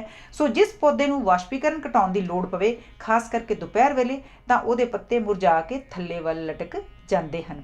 ਆਸਟ੍ਰੇਲੀਆ ਵਿੱਚ ਸਫੈਦੇ ਦੇ ਦਰਖਤ ਅਤੇ ਨੀਲਗਿਰੀ ਦੀਆਂ ਪਹਾੜੀਆਂ ਵਿੱਚ ਆਬਨੂਸ, ਪਿੱਪਲ ਤੇ ਚੰਬੇ ਦੇ ਪੱਤੇ ਥੱਲੇ ਵੱਲ ਲਟਕ ਜਾਂਦੇ ਹਨ। ਪੱਤਿਆਂ ਦਾ ਉੱਪਰਲਾ ਮੋਟਾ ਛਿਲਕਾ ਵੀ ਵਾਸ਼ਪੀਕਰਨ ਘਟਾਉਣ ਵਿੱਚ ਸਹਾਇਤਾ ਦਿੰਦਾ ਹੈ। ਅੰਬ, ਬੋੜ, ਚੀਲ, ਦਿਓਦਾਰ ਤੇ ਸਰੂ ਆਦਿ ਦੇ ਪੱਤਿਆਂ ਦਾ ਛਿਲਕਾ ਮੋਟਾ ਹੁੰਦਾ ਹੈ, ਕਿਉਂਕਿ ਇਹ ਰੁੱਖ ਬਹੁਤ ਉਚਾਈ ਤੱਕ ਜਾਂਦੇ ਹਨ ਤੇ ਖੁੱਲੀ ਥਾਂ ਹੋਣ ਕਰਕੇ ਵਾਸ਼ਪੀਕਰਨ ਲੋੜ ਤੋਂ ਵੱਧ ਹੋ ਜਾਣ ਦਾ ਖਤਰਾ ਹੁੰਦਾ ਹੈ। ਵਾਸ਼ਪੀਕਰਨ ਨੂੰ ਘੱਟ ਕਰਨ ਲਈ ਗੋਲਡ ਮੋਰ ਵਰਗੇ ਰੁੱਖਾਂ ਦੇ ਪੱਤਿਆਂ ਥੱਲੇ ਬਰੀਕ ਬਰੀਕ ਵਾਲ ਵੀ ਉੱਗੇ ਹੁੰਦੇ ਹਨ। ਕਈ ਰੁੱਖਾਂ ਦੇ ਪੱਤਿਆਂ ਦੀ ਉੱਪਰਲੀ ਸਤਹ ਬੜੀ ਲਿਸ਼ਕਦੀ ਹੁੰਦੀ ਹੈ, ਕਿਉਂਕਿ ਲਿਸ਼ਕਦੀ ਸਤਹ ਸੂਰਜ ਦੀਆਂ ਕਿਰਨਾਂ ਨੂੰ ਜਜ਼ਬ ਨਹੀਂ ਕਰਦੀ। ਪਿੱਪਲ, ਅਨਾਰ, ਕਾਫੀ ਆਦਿ ਦੇ ਪੌਦੇ ਇਸ ਕਿਸਮ ਦੇ ਪੌਦਿਆਂ ਦੀ ਮਿਸਾਲ ਹਨ। ਪੌਦਿਆਂ ਦਾ ਪੱਤਿਆਂ ਨਾਲ ਸੰਬੰਧ, ਅਸੀਂ ਪਹਿਲਾਂ ਦੱਸ ਚੁੱਕੇ ਹਾਂ ਕਿ ਪੱਤੇ ਆਪਣੇ ਆਪ ਨੂੰ ਇਸ ਢੰਗ ਨਾਲ ਰੋਸ਼ਨੀ ਸਾਹਮਣੇ ਰੱਖਦੇ ਹਨ ਤਾਂ ਜੋ ਉਹ ਵੱਧ ਤੋਂ ਵੱਧ ਰੋਸ਼ਨੀ ਹਾਸਲ ਕਰ ਸਕਣ। ਇੱਕ ਤਾਂ ਉਹਨਾਂ ਦੀ ਆਮ ਦਿਸ਼ਾ ਖੱਤਿਜ ਹੁੰਦੀ ਹੈ ਤੇ ਦੂਜੇ ਪੌਦੇ ਵਿੱਚ ਪੱਤੇ ਇਸ ਤਰਤੀਬ ਨਾਲ ਲੱਗੇ ਹੁੰਦੇ ਹਨ ਤਾਂ ਕਿ ਉਹ ਧੁੱਪ ਲੈਣ ਲੱਗਿਆਂ ਇੱਕ ਦੂਜੇ ਨੂੰ ਰੁਕਾਵਟ ਨਾ ਪਾ ਸਕਣ। ਜੇ ਉਹ ਇੱਕ ਦੂਜੇ ਦੇ ਉੱਤੇ ਵੀ ਲੱਗੇ ਹੋਣ ਜਿਵੇਂ ਅੰਬ ਦੇ ਬੂਟੇ ਵਿੱਚ ਤਾਂ ਉਹ ਜੜਾਊ ਰੂਪ ਵਿੱਚ ਲੱਗੇ ਹੁੰਦੇ ਹਨ। ਪਰ ਆਮ ਤਰੀਕਾ ਇਹ ਹੈ ਕਿ ਟਾਹਣੀ ਤੇ ਪੱਤਿਆਂ ਜੋੜਿਆਂ ਵਿੱਚ ਲੱਗੇ ਹੁੰਦੇ ਹਨ। ਇਹਨਾਂ ਦਾ ਇੱਕ ਜੋੜਾ ਦੂਜੇ ਦੇ ਸਮਕੋਣ ਹੁੰਦਾ ਹੈ ਤੇ ਹੇਠਲੇ ਪੱਤਿਆਂ ਦੀ ਡੰਡੀ ਉੱਪਰ ਵਾਲੇ ਪੱਤਿਆਂ ਕੋਲੋਂ ਵੱਡੀ ਹੁੰਦੀ ਹੈ। ਪੱਤਿਆਂ ਦਾ ਰੰਗ। ਪੱਤਿਆਂ ਵਿੱਚ ਹਰੇ ਰੰਗ ਦਾ ਇੱਕ ਪਦਾਰਥ ਕਲੋਰੋਫਿਲ ਹੋਣ ਕਰਕੇ ਆਮ ਤੌਰ ਤੇ ਉਹਨਾਂ ਦਾ ਰੰਗ ਹਰਾ ਹੁੰਦਾ ਹੈ। ਪਰ ਕਈ ਪੱਤਿਆਂ ਵਿੱਚ ਕਾਸ਼ਨੀ, ਪੀਲੇ, ਲਾਲ, ਨੀਲੇ ਜਾਂ ਚਿੱਟੇ ਰੰਗ ਦੇ ਡੱਬ ਵੀ ਹੁੰਦੇ ਹਨ। ਪਿੱਪਲ ਦੇ ਨਵੇਂ ਪੱਤਿਆਂ ਵਾਂਗ ਕਈ ਪੱਤੇ ਸ਼ੁਰੂ ਵਿੱਚ ਲਾਲ ਹੁੰਦੇ ਹਨ। ਪਤਝੜ ਦੇ ਮੌਸਮ ਵਿੱਚ ਜੇ ਅਸੀਂ ਕਿਸੇ ਜੰਗਲ ਵਿੱਚੋਂ ਲੰਘੀਏ ਤਾਂ ਰੰਗ ਬਿਰੰਗੇ ਪੱਤਿਆਂ ਦੀ ਚਾਰ ਚੁਫੇਰੇ ਰੌਣਕ ਲੱਗੀ ਹੋਈ ਨਜ਼ਰ ਆਉਂਦੀ ਹੈ। ਲਾਲ ਅਤੇ ਕਾਸ਼ਨੀ ਰੰਗ ਵਿੱਚ ਇੱਕੋ ਕਿਸਮ ਦੀ ਇੱਕ ਵਸਤੂ ਹੁੰਦੀ ਹੈ ਜਿਸ ਨੂੰ ਐਂਥੋਸਾਇਨਿਨ ਕਹਿੰਦੇ ਹਨ। ਫਰਕ ਕੇਵਲ ਇਤਨਾ ਹੈ ਕਿ ਲਾਲ ਰੰਗ ਦੇ ਪੱਤਿਆਂ ਵਿੱਚ ਥੋੜਾ ਜਿਹਾ ਤੇਜ਼ਾਬ ਵੀ ਹੁੰਦਾ ਹੈ। ਪੱਤਿਆਂ ਵਿੱਚ ਐਂਥੋਸਾਇਨਿਨ ਦਾ ਹੋਣਾ ਦੱਸਦਾ ਹੈ ਕਿ ਪੱਤੇ, ਖਾਸ ਕਰਕੇ ਨਵੇਂ ਪੱਤੇ, ਹਵਾ ਵਿੱਚੋਂ ਤੇਜ਼ੀ ਨਾਲ ਕਾਰਬਨ ਡਾਈਆਕਸਾਈਡ ਖਿੱਚ ਰਹੇ ਹਨ। ਇਹ ਹੋਈ ਵਸਤੂ ਪਾਣੀ ਵਿੱਚ ਤਰਨ ਵਾਲੇ ਪੱਤਿਆਂ ਵਿੱਚ ਉਹਨਾਂ ਦੀ ਅੰਦਰੂਨੀ ਗਰਮਾਇਸ਼ ਕਾਇਮ ਰੱਖਦੀ ਹੈ। ਪੱਤਿਆਂ ਦੀ ਹਰਕਤ। ਕਈ ਪੱਤੇ ਹੱਥ ਲਾਉਣ ਨਾਲ ਜਾਂ ਰਾਤ ਪੈਣ ਤੇ ਬੰਦ ਹੋ ਜਾਂਦੇ ਹਨ। ਅਸਲ ਵਿੱਚ ਪੱਤੇ ਸਰਦੀ ਤੋਂ ਬਚਣ ਲਈ ਅਤੇ ਅੰਦਰਲੀ ਗਰਮਾਇਸ਼ ਨੂੰ ਕਾਇਮ ਰੱਖਣ ਲਈ ਇਸ ਤਰ੍ਹਾਂ ਕਰਦੇ ਹਨ। ਜਦੋਂ ਸਾਨੂੰ ਸਰਦੀ ਲੱਗਦੀ ਹੈ ਤਾਂ ਅਸੀਂ ਵੀ ਉਹਨਾਂ ਵਾਂਗ ਕੁੰਗੜ ਜਾਂਦੇ ਹਾਂ ਤੇ ਲੱਤਾਂ ਬਾਹਾਂ ਇਕੱਠੀਆਂ ਕਰ ਲੈਂਦੇ ਹਾਂ। ਪੌਦੇ ਦੀ ਅੰਦਰੂਨੀ ਬਣਤਰ। ਜੇ ਅਸੀਂ ਕਿਸੇ ਪੌਦੇ ਦੇ ਕਿਸੇ ਵੀ ਭਾਗ ਨੂੰ ਆਰ-ਪਾਰ ਕੱਟੀਏ ਤਾਂ ਸਾਨੂੰ ਉਸ ਵਿੱਚ ਬਰੀਕ ਧਾਗੇ ਦਿਸਣਗੇ। ਇਹ ਧਾਗੇ ਖਾਸ ਕਰਕੇ ਜੀਵਾਂ ਦੇ ਅੰਦਰ ਗੁਠਲੀ ਦੇ ਰੂਪ ਵਿੱਚ ਸੰਗਠਿਤ ਹੋਏ ਦਿਸਦੇ ਹਨ। ਗਾਜਰ ਵਿੱਚ ਅਸੀਂ ਇਹਨਾਂ ਧਾਗਿਆਂ ਨੂੰ ਗੁਠਲੀ ਦੇ ਰੂਪ ਵਿੱਚ ਸਪਸ਼ਟ ਤੌਰ ਤੇ ਵੇਖ ਸਕਦੇ ਹਾਂ। ਗਾਜਰ ਦਾ ਗੁਠਲੀ ਵਾਲਾ ਹਿੱਸਾ ਸਖਤ ਤੇ ਪੀਲੇ ਰੰਗ ਦਾ ਹੁੰਦਾ ਹੈ ਤੇ ਉਹਦਾ ਬਾਹਰਲਾ ਲਾਲ ਰੰਗ ਦਾ। ਲਾਲ ਰੰਗ ਵਾਲੇ ਭਾਗ ਵਿੱਚ ਜੜ੍ਹਾਂ ਚਾਰ ਪਾਲਾਂ ਵਿੱਚ ਉੱਗੀਆਂ ਹੁੰਦੀਆਂ ਹਨ। ਪੀਲੇ ਹਿੱਸੇ ਵਿੱਚ ਇੱਕ ਧਾਗਾ ਉਹਨਾਂ ਸਾਰੀਆਂ ਜੜ੍ਹਾਂ ਵਿੱਚ ਜਾਂਦਾ ਹੈ। ਅਸੀਂ ਗਾਜਰ ਵਿਚਲਾ ਪੀਲਾ ਤੇ ਸਖਤ ਹਿੱਸਾ ਚਾਕੂ ਦੀ ਮਦਦ ਨਾਲ ਅਲੱਗ ਕਰ ਸਕਦੇ ਹਾਂ। ਸਾਬਤ ਬੀਜ ਤੋਂ ਪੈਦਾ ਹੋਏ ਤਣਿਆਂ ਵਿੱਚ ਇਹਨਾਂ ਨਾਲੀਆਂ ਦੇ ਰੇਸ਼ੇ ਅਸੀਂ ਤਣੇ ਦੇ ਹਰ ਭਾਗ ਵਿੱਚ ਉਪ ਛਿਲਕੇ ਦੇ ਥੱਲੇ ਵੇਖ ਸਕਦੇ ਹਾਂ। ਇਹ ਜੜ੍ਹਾਂ ਵਿੱਚੋਂ ਬਾਹਰ ਨਿਕਲਣ ਸਮੇਂ ਜਾਲ ਦੇ ਰੂਪ ਵਿੱਚ ਪੌਦੇ ਦੇ ਬਾਹਰਲੇ ਹਿੱਸੇ ਵੱਲ ਫੈਲ ਜਾਂਦੇ ਹਨ। ਦੋ ਫਾੜ ਬੀਜ ਵਾਲੇ ਪੌਦਿਆਂ ਦੇ ਤਣਿਆਂ ਦਾ ਅੰਦਰਲਾ ਭਾਗ ਬੜਾ ਨਰਮ ਹੁੰਦਾ ਹੈ ਤੇ ਇੱਕ ਠੋਸ ਮੁੰਦਰੀ ਦੇ ਰੂਪ ਵਿੱਚ ਪੌਦੇ ਦੀ ਛਾਲ ਹੇਠਾਂ ਹੁੰਦਾ ਹੈ। ਅਸੀਂ ਇਹਨਾਂ ਧਾਗਿਆਂ ਨੂੰ ਪੱਤਿਆਂ ਦੇ ਥੱਲੇ ਵਾਲੇ ਪਾਸੇ ਆਸਾਨੀ ਨਾਲ ਵੇਖ ਸਕਦੇ ਹਾਂ।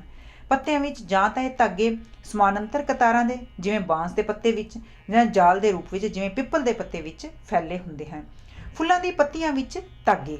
ਫੁੱਲਾਂ ਵਿੱਚ ਇਹ ਧਾਗੇ ਕੇਵਲ ਕੋਸ਼ਕਾਵਾਂ ਬਹੁਤ ਹੀ ਬਰੀਕ ਹੁੰਦੀਆਂ ਹਨ ਤੇ ਚੰਗੀ ਤਰ੍ਹਾਂ ਨਹੀਂ ਦਿਸਦੀਆਂ। ਜੇ ਅਸੀਂ ਫੁੱਲ ਨੂੰ ਟਾਹਣੀ ਨਾਲ ਸਮੇਤ ਤੋੜ ਕੇ ਟਾਹਣੀ ਨੂੰ ਲਾਲ ਰੰਗ ਦੀ ਸਿਆਹੀ ਵਿੱਚ 1-2 ਘੰਟੇ ਖੜਾ ਰੱਖੀਏ ਤਾਂ ਉਹ ਰੰਗ ਹੌਲੀ ਕੋਸ਼ਕਾਵਾਂ ਵਿੱਚ ਚੜ ਜਾਵੇਗਾ। ਫਲਾਂ ਵਿੱਚ ਧਾਗੇ। ਇਹ ਅਸੀਂ ਸਭ ਫਲਾਂ ਵਿੱਚ ਖਾਸ ਕਰਕੇ ਅੰਗੂਰਾਂ ਵਿੱਚ ਸਾਫ਼ ਵੇਖ ਸਕਦੇ ਹਾਂ। ਜੇ ਅੰਗੂਰ ਦਾ ਬਾਹਰਲਾ ਛਿਲਕਾ ਲਾ ਦਈਏ ਤਾਂ ਇਹਨਾਂ ਧਾਗਿਆਂ ਦਾ ਖਿਲਰਿਆ ਹੋਇਆ ਜਾਲ ਅੰਗੂਰ ਦੇ ਰਸਦਾਰ ਹਿੱਸੇ ਵਿੱਚ ਸਾਫ਼ ਦਿਸੇਗਾ। ਨਾਰੀਅਲ ਦਾ ਬਾਹਰਲਾ ਹਿੱਸਾ ਵੀ ਇਹਨਾਂ ਰੇਸ਼ਿਆਂ ਦਾ ਹੀ ਬਣਿਆ ਹੁੰਦਾ ਹੈ। ਇਹ ਕੇਲੇ ਦੇ ਛਿਲਕੇ ਵਾਲੇ ਭਾਗ ਵਿੱਚ ਵੀ ਦਿਸਦੇ ਹਨ। ਇਹਨਾਂ ਰੇਸ਼ਿਆਂ ਦੇ ਲਾਭ। ਇਹ ਉਸ ਭਾਗ ਨੂੰ ਜਿਸ ਵਿੱਚ ਇਹ ਹੋਣ ਸਾਡੀਆਂ ਹੱਡੀਆਂ ਦੀ ਨਿਆਈ ਮਜ਼ਬੂਤ ਬਣਾਉਂਦੇ ਹਨ। ਇਹ ਲਹੂ ਦੀਆਂ ਨਾਲੀਆਂ ਵਾਂਗ ਪੌਦੇ ਦੇ ਹਰ ਭਾਗ ਵਿੱਚ ਪਾਣੀ ਤੇ ਲੋੜੀਂਦੀ ਖੁਰਾਕ ਪਹੁੰਚਾਉਂਦੇ ਹਨ।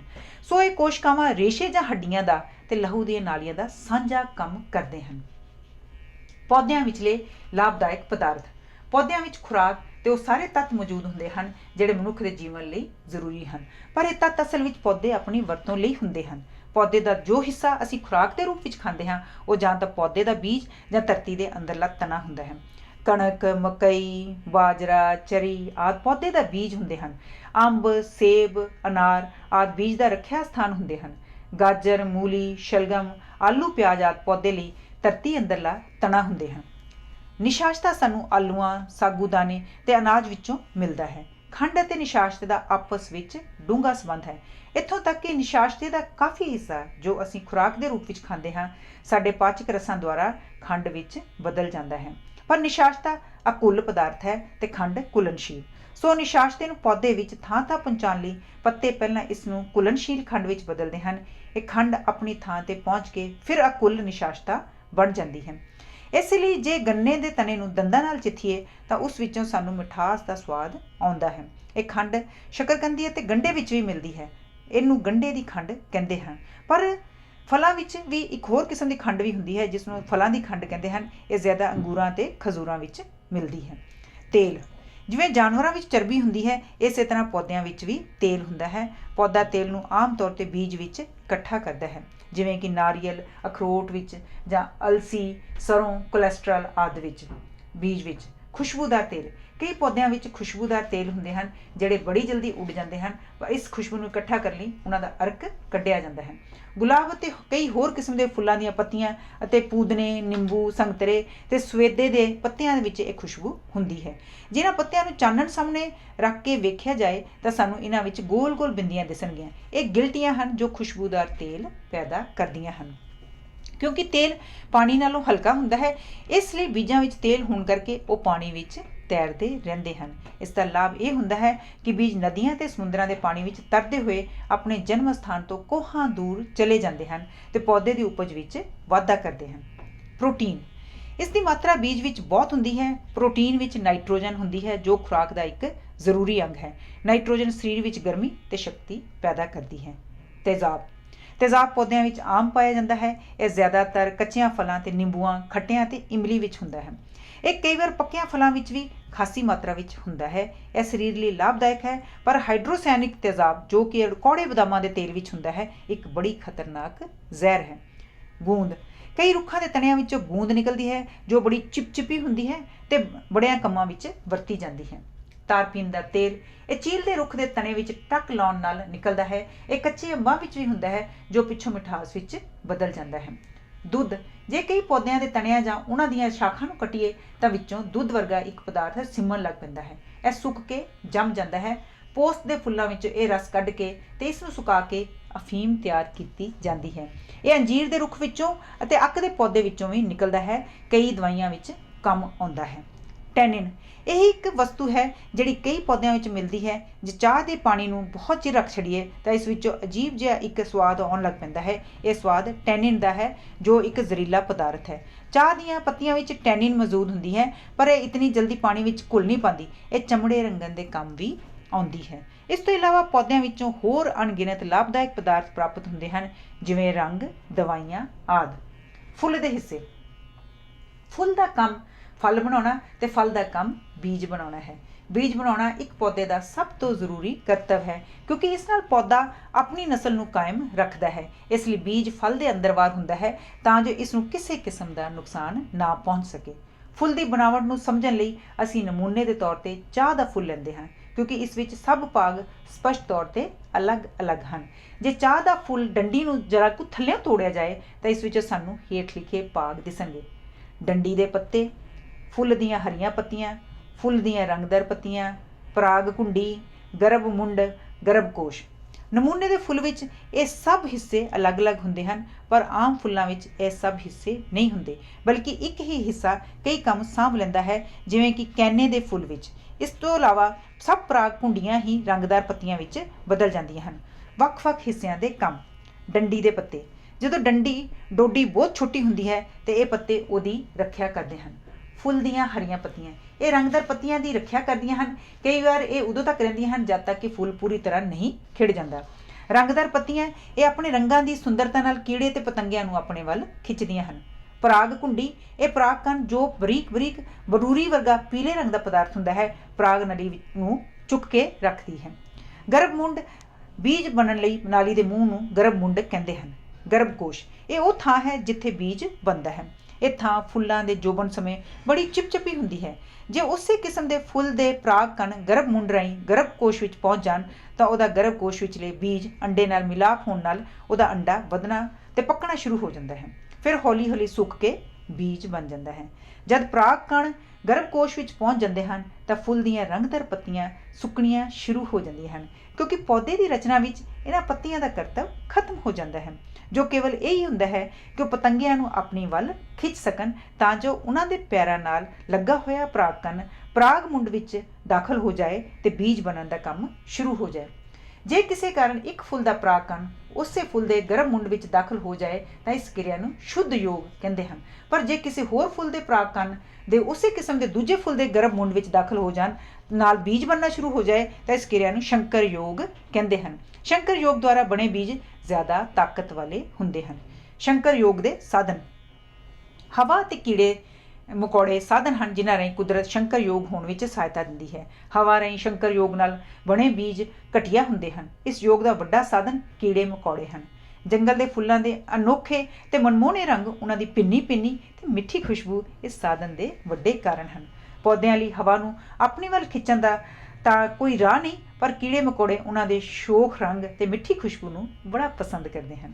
ਇਸ ਤੋਂ ਇਲਾਵਾ ਕਈ ਕੀੜੇ ਮਕੌੜੇ ਸ਼ਹਿਦ ਦੇ ਚਾਹਵਾਨ ਹੁੰਦੇ ਹਨ, ਜੋ ਕੁਦਰਤ ਨੇ ਫੁੱਲਾਂ ਵਿਚਲੀਆਂ ਗਿਲਟੀਆਂ ਵਿੱਚ ਇਸ ਤਰ੍ਹਾਂ ਲੁਕਾ ਕੇ ਰੱਖਿਆ ਹੁੰਦਾ ਹੈ ਕਿ ਉਹਨੂੰ ਪ੍ਰਾਪਤ ਕਰਨ ਸਮੇਂ ਮਕੌੜਿਆਂ ਦੇ ਪੈਰਾਂ ਨਾਲ ਫੁੱਲਾਂ ਦੇ ਪਰਾਗਕਣ ਜ਼ਰੂਰ ਲੱਗ ਜਾਣ ਤੇ ਉਹ ਮਕੌੜੇ ਇੱਕ ਪਰਾਗਕਣ ਦੂਜੇ ਫੁੱਲਾਂ ਤੱਕ ਪਹੁੰਚਾ ਸਕਣ। ਕਈ ਵਾਰ ਇਹ ਕੰਮ ਪੰਛੀ ਵੀ ਕਰਦੇ ਹਨ। ਜਿਹਨਾਂ ਪੌਦਿਆਂ ਵਿੱਚ ਪਰਾਗਕਣ ਜ਼ਿਆਦਾ ਹੁੰਦੇ ਹਨ, ਉਹ ਆਮ ਤੌਰ 'ਤੇ ਹਵਾ ਦੁਆਰਾ ਬਣੇ ਬੀਜਾਂ ਤੋਂ ਪੈਦਾ ਹੁੰਦੇ ਹਨ।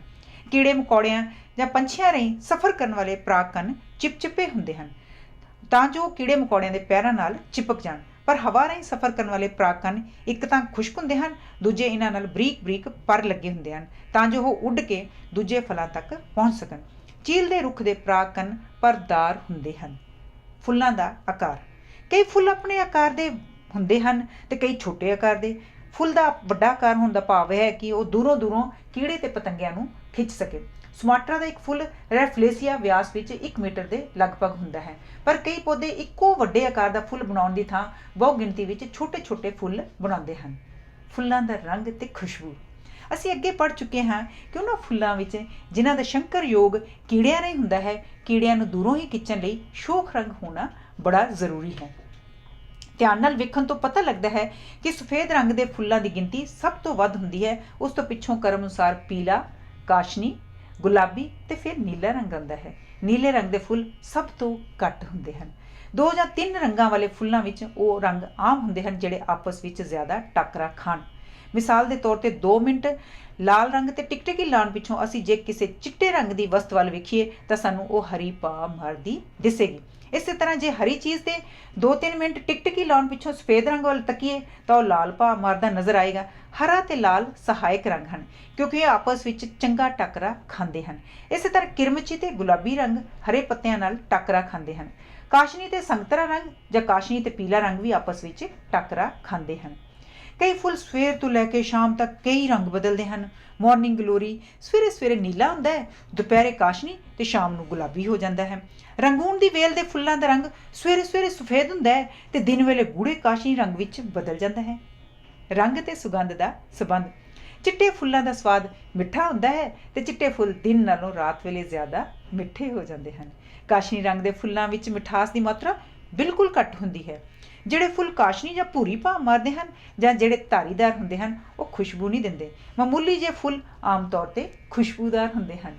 ਚਿੱਟੇ ਫੁੱਲ ਰਾਤ ਨੂੰ ਜ਼ਿਆਦਾ ਮਿੱਠੇ ਹੋ ਜਾਂਦੇ ਹਨ ਤੇ ਭੰਬਟਾਂ ਨੂੰ ਜੋ ਸ਼ਾਮ ਵੇਲੇ ਬਾਹਰ ਨਿਕਲਦੇ ਹਨ ਆਪਣੀ ਵੱਲ ਖਿੱਚਦੇ ਹਨ, ਕਿਉਂਕਿ ਇੱਕ ਤਾਂ ਉਹ ਹਨੇਰੇ ਵਿੱਚ ਬਾਕੀ ਫੁੱਲਾਂ ਨਾਲੋਂ ਜ਼ਿਆਦਾ ਦਿਸਦੇ ਹਨ, ਦੂਜੇ ਉਹਨਾਂ ਦੀ ਸੁਗੰਧ ਰਹਿੰਦੀ ਖੁੰਦੀ ਕਸਰ ਕੱਢ ਦਿੰਦੀ ਹੈ ਤੇ ਭੰਬਟਾਂ ਨੂੰ ਆਪਣੇ ਵੱਲ ਆਉਣ ਲਈ ਪ੍ਰੇਰਦੀ ਹੈ। ਸ਼ਹਿਦ ਦੀਆਂ ਮੱਖੀਆਂ, ਤਿਤਲੀਆਂ ਤੇ ਭੰਬਟ ਆਮ ਤੌਰ ਤੇ ਇੱਕੋ ਜਿਹੇ ਰੰਗ ਦੇ ਪਸੰਦ ਕਰਦੇ ਹਨ, ਪਰ ਆਮ ਮੱਖੀਆਂ ਸੜੇ ਹੋਏ ਮਾਸ ਤੇ ਬੈਠਦੀਆਂ ਹਨ, ਇਸ ਲਈ ਉਹ ਫੁੱਲ ਵੀ ਉਸੇ ਰੰਗ ਦੇ ਹੀ ਪਸੰਦ ਕਰਦੀਆਂ ਹਨ। ਮਾਸ ਦੇ ਰੰਗ ਵਾਲੇ ਫੁੱਲ ਮਾਸ ਵਾਂਗ ਹੀ ਬੜੀ ਦੁਰਗੰਧ ਛੱਡਦੇ ਹਨ। ਸ਼ਹਿਦ ਦੀਆਂ ਮੱਖੀਆਂ ਚਿੱਟੇ ਫੁੱਲਾਂ ਤੋਂ ਇਲਾਵਾ ਨੀਲੇ ਤੇ ਗੁਲਾਬੀ ਫੁੱਲ ਵੀ ਪਸੰਦ ਕਰਦੀਆਂ ਹਨ, ਪਰ ਸੂਹੇ ਰੰਗ ਨੂੰ ਪਸੰਦ ਨਹੀਂ ਕਰਦੀਆਂ। ਉਧਰ ਸੂਹਾ ਰੰਗ ਪੰਛੀਆਂ ਨੂੰ ਦੂਰੋਂ ਹੀ ਦਿਸ ਪੈਂਦਾ ਹੈ, ਇਸ ਲਈ ਉਹ ਇਸ ਰੰਗ ਵੱਲ ਖਿੱਚੇ ਆਉਂਦੇ ਹਨ ਤੇ ਇਸ ਨੂੰ ਬੜਾ ਪਸੰਦ ਕਰਦੇ ਹਨ। ਫੁੱਲ ਅਤੇ ਬੀਜਾਂ ਦਾ ਖਿਲਰਨਾ, ਫਲ ਬੀਜ ਲਈ ਉਹ ਕੁਝ ਕਰਦਾ ਹੈ ਜੋ ਸਾਡੇ ਮਾਤਾ ਪਿਤਾ ਸਾਡੇ ਲਈ ਕਰਦੇ ਹਨ। ਬੀਜ ਦੀ ਉਦੋਂ ਤੱਕ ਰੱਖਿਆ ਕਰਦਾ ਹੈ ਜਦ ਤੱਕ ਉਹ ਪੱਕ ਨਹੀਂ ਜਾਂਦਾ। ਬੀਜ ਨੂੰ ਉੱਗਣ ਲਈ ਦੂਰ ਤੱਕ ਭੇਜਦਾ ਹੈ। ਇਹ ਬੀਜ ਨੂੰ ਮੀਂਹ, ਹਨੇਰੀ, ਤਾਪਕ੍ਰਮ ਵਿੱਚ ਅਚਾਨਕ ਤਬਦੀਲੀ ਤੇ ਪੰਛੀਆਂ ਤੋਂ ਬਚਾ ਕੇ ਰੱਖਦਾ ਹੈ। ਕੱਚਾ ਫਲ ਹਮੇਸ਼ਾ ਹਰੇ ਰੰਗ ਦਾ ਹੁੰਦਾ ਹੈ, ਇਸ ਲਈ ਇਹ ਪੱਤਿਆਂ ਨਾਲੋਂ ਭਿੰਨ ਨਹੀਂ ਹੁੰਦਾ ਤੇ ਪਸ਼ੂ ਇਸ ਨੂੰ ਵੇਖ ਨਹੀਂ ਸਕਦੇ। ਜੋ ਇਹਨੂੰ ਵੇਖ ਵੀ ਲੈਣ ਤਾਂ ਇਹਨੂੰ ਖਾਣਾ ਪਸੰਦ ਨਹੀਂ ਕਰਦੇ ਕਿਉਂਕਿ ਇਹ ਬੜਾ ਬੇਸੁਆਦਾ ਹੁੰਦਾ ਹੈ। ਕਈ ਵਾਰ ਬੀਜ ਦੇ ਬਚਾ ਲਈ ਇਹ ਛਿਲਕਾ ਸਖਤ ਹੁੰਦਾ ਹੈ, ਜਿਵੇਂ ਕਿ ਨਾਰੀਅਲ ਤੇ ਅਖਰੋਟ ਦਾ। ਫਲ ਦਾ ਦੂਜਾ ਕੰਮ ਇਹ ਹੈ ਕਿ ਉਹ ਬੀਜ ਨੂੰ ਉੱਗਣ ਲਈ ਦੂਰ ਤੱਕ ਖਿਲਾਰੇ, ਕਿਉਂਕਿ ਇੱਕ ਤਾਂ ਪੌਦੇ ਥੱਲੇ ਰੌਸ਼ਨੀ ਘੱਟ ਹੁੰਦੀ ਹੈ, ਦੂਜੇ ਉਹਦੀਆਂ ਜੜ੍ਹਾਂ ਸਾਰੀ ਖੁਰਾਕ ਧਰਤੀ ਵਿੱਚੋਂ ਆਪਣੇ ਲਈ ਖਿੱਚ ਲੈਂਦੀਆਂ ਹਨ ਤੇ ਬੀਜ ਦੇ ਜੜ ਪਕੜਨ ਲਈ ਉਸ ਥਾਂ ਖੁਰਾਕ ਨਹੀਂ ਹੁੰਦੀ। ਇਸ ਲਈ ਪੌਦਾ ਬੀਜ ਦੇ ਨਿੱਜੀ ਲਾਭ ਲਈ ਉਹਨੂੰ ਆਪਣੇ ਕੋਲੋਂ ਦੂਰ ਘੱਲਣਾ ਚਾਹੁੰਦਾ ਹੈ ਜਿੱਥੇ ਬੀਜ ਨੂੰ ਰੌਸ਼ਨੀ ਅਤੇ ਖੁਰਾਕ ਮਿਲ ਸਕੇ। ਇਸ ਮੰਤਵ ਨੂੰ ਪੂਰਾ ਕਰਨ ਲਈ ਹਰ ਗਤੀ ਕਰਨ ਵਾਲੀ ਵਸਤੂ ਜਿਵੇਂ ਹਵਾ, ਸਮੁੰਦਰ ਦੀਆਂ ਲਹਿਰਾਂ, ਨਦੀਆਂ ਤੇ ਜੱਤ ਵਾਲੇ ਪਸ਼ੂ, ਪੰਛੀ ਆਦਿ ਬੀਜ ਨੂੰ ਦੂਰ ਦੂਰ ਤੱਕ ਖਿਲਰਨ ਵਿੱਚ ਸਹਾਇਤਾ ਦਿੰਦੇ ਹਨ। ਕਈ ਪੌਦੇ ਆਪਣੇ ਬੀਜਾਂ ਨੂੰ ਆਪ ਹੀ ਖਿਲਾਰਦੇ ਹਨ, ਹਵਾ ਰਾਹੀਂ ਖਿਲਰਨਾ। ਉਹ ਫਲ ਜਾਂ ਬੀਜ ਜਿਨ੍ਹਾਂ 'ਤੇ ਵਾਲ ਹੁੰਦੇ ਹਨ, ਹਵਾ ਰਾਹੀਂ ਬਹੁਤ ਦੂਰ ਦੂਰ ਤੱਕ ਉੱਡ ਜਾਂਦੇ ਹਨ। ਉਹ ਬੀਜ ਵੀ ਜਿਨ੍ਹਾਂ ਦਾ ਇੱਕ ਪਾਸਾ ਜਾਂ ਦੋਵੇਂ ਪਾਸੇ ਚਪਟੇ ਹੋਣ ਕਾਫੀ ਦੂਰ ਜਾਂਦੇ ਹਨ, ਪਰ ਉਹ ਵਾਲਾਂ ਵਾਲੇ ਬੀਜਾਂ ਜਿੰਨੀ ਦੂਰ ਨਹੀਂ ਜਾ ਸਕਦੇ। ਢੱਕ ਅਤੇ ਸਾਲ ਦੇ ਰੁੱਖ ਇਸ ਕਿਸਮ ਦੇ ਪੌਦੇ ਦੀਆਂ ਮਿਸਾਲਾਂ ਹਨ। ਪਾਣੀ ਰਾਹੀਂ ਖਿਲਰਨ ਵਾਲੇ ਬੀਜ, ਇਹਨਾਂ ਦੀ ਬਣਤਰ ਖਾਸ ਕਿਸਮ ਦੀ ਹੁੰਦੀ ਹੈ ਕਿਉਂਕਿ ਸਧਾਰਨ ਬੀਜ ਨਮਕੀਨ ਪਾਣੀ ਵਿੱਚ ਜਲਦੀ ਪੁੰਗਰ ਪੈਂਦੇ ਹਨ। ਨਾਰੀਅਲ ਪਾਣੀ ਰਾਹੀਂ ਖਿਲਰਨ ਵਾਲੇ ਬੀਜ ਦੀ ਮਿਸਾਲ ਹੈ। ਇਹਨੂੰ ਸਮੁੰਦਰ ਦੀਆਂ ਰੋਆਂ ਦੂਰ ਦੂਰ ਤੱਕ ਰੋੜ ਕੇ ਲੈ ਜਾਂਦੀਆਂ ਹਨ। ਇਹਦੇ ਬਾਹਰਲੇ ਵਾਲ ਅਤੇ ਸਖਤ ਛਿਲਕਾ ਇਹਨਾਂ ਚਟਾਨਾਂ ਨਾਲ ਟਕਰਾ ਕੇ ਟੁੱਟ ਫੁੱਟ ਜਾਣ ਤੋਂ ਬਚਾਉਂਦੇ ਹਨ। ਕੈਸਟਰਲ ਦੇ ਬੀਜ ਵਿੱਚ ਤੇਲ ਹੁੰਦਾ ਹੈ, ਇਸ ਲਈ ਇਹ ਹਲਕਾ ਹੁੰਦਾ ਹੈ ਤੇ ਨਦੀ ਦੇ ਪਾਣੀ ਵਿੱਚ ਤਰ ਕੇ ਦੂਰ ਦੂਰ ਤੱਕ ਚਲਾ ਜਾਂਦਾ ਹੈ। ਪਸ਼ੂਆਂ ਰਾਹੀਂ, ਜੇ ਅਸੀਂ ਕਦੀ ਜੰਗਲ ਵਿੱਚ ਫਿਰੀਏ ਤਾਂ ਅਸੀਂ ਵੇਖਾਂਗੇ ਕਿ ਕਈ ਕੰਡਿਆਂ ਵਾਲੇ ਬੀਜ ਸਾਡੇ ਕੱਪੜਿਆਂ ਨਾਲ ਚਿੰਬੜ ਜਾਂਦੇ ਹਨ। ਇਹ ਬੀਜ ਜੰਗਲੀ ਜਾਨਵਰਾਂ ਦੁਆਰਾ ਇੱਕ ਥਾਂ ਤੋਂ ਦੂਸਰੀ ਥਾਂ ਤੱਕ ਪਹੁੰਚਦੇ ਰਹਿੰਦੇ ਹਨ। ਖਾਣ ਵਾਲੇ ਫਲਾਂ ਦੇ ਬੀਜ, ਕੁਦਰਤ ਫਲਾਂ ਨੂੰ ਇਸ ਕਰਕੇ ਸਵਾਦ, ਰੰਗਦਾਰ ਤੇ ਖੁਸ਼ਬੂਦਾਰ ਬਣਾਉਂਦੀ ਹੈ ਕਿ ਪਸ਼ੂ ਉਸ ਨੂੰ ਖਾ ਲੈਣ ਤੇ ਬੀਜਾਂ ਨੂੰ ਦੂਰ ਦੂਰ ਤੱਕ ਖਿਲਾਰ ਦੇਣ। ਜੇ ਬੀਜ ਬਹੁਤ ਛੋਟੇ ਹੋਣ ਤਾਂ ਪਸ਼ੂਆਂ ਦੀ ਲਿੱਦ ਰਾਹੀਂ ਦੂਰ ਦੂਰ ਪਹੁੰਚ ਜਾਂਦੇ ਹਨ। ਖਾਣ ਵਾਲੇ ਬੀਜਾਂ ਵਿੱਚ ਭਾਵੇਂ ਬਹੁਤ ਸਾਰੇ ਖਾਧੇ ਜਾਣ ਨਾਲ ਜ਼ਾਇਆ ਹੋ ਜਾਂਦੇ ਹਨ, ਪਰ ਉਹਨਾਂ ਵਿੱਚੋਂ ਇੱਕ ਅੱਧਾ ਵੀ ਜੇ ਕਿਤੇ ਦੂਰ ਜਾ ਕੇ ਡਿੱਗ ਪਵੇ ਤਾਂ ਉਸ ਵਿੱਚੋਂ ਨਵਾਂ ਪੌਦਾ ਉਤਪੰਨ ਹੋ ਜਾਂਦਾ ਹੈ ਤੇ ਪੁਰਾਣੇ ਪੌਦੇ ਦੇ ਜੀਵਨ ਦਾ ਮੰਤਵ ਪੂਰਾ ਹੋ ਜਾਂਦਾ ਹੈ। ਕਈ ਵਾਰੀ ਬੀਜ ਇਤਨਾ ਸਖਤ ਹੁੰਦਾ ਹੈ ਕਿ ਉਹਨੂੰ ਸੁੱਟ ਦੇਣ ਤੋਂ ਬਿਨਾਂ ਹੋਰ ਕੋਈ ਚਾਰਾ ਨਹੀਂ ਹੁੰਦਾ, ਜਿਵੇਂ ਕਿ ਖਜੂਰ ਦਾ ਬੀਜ ਜਾਂ ਉਹ ਬੀਜ ਜੋ ਗਿਟਕ ਵਿੱਚ ਬੰਦ ਹੁੰਦਾ ਹੈ, ਜਿਵੇਂ ਅੰਬ ਦੀ ਗਿਟਕ, ਬਦਾਮ ਆਦਿ।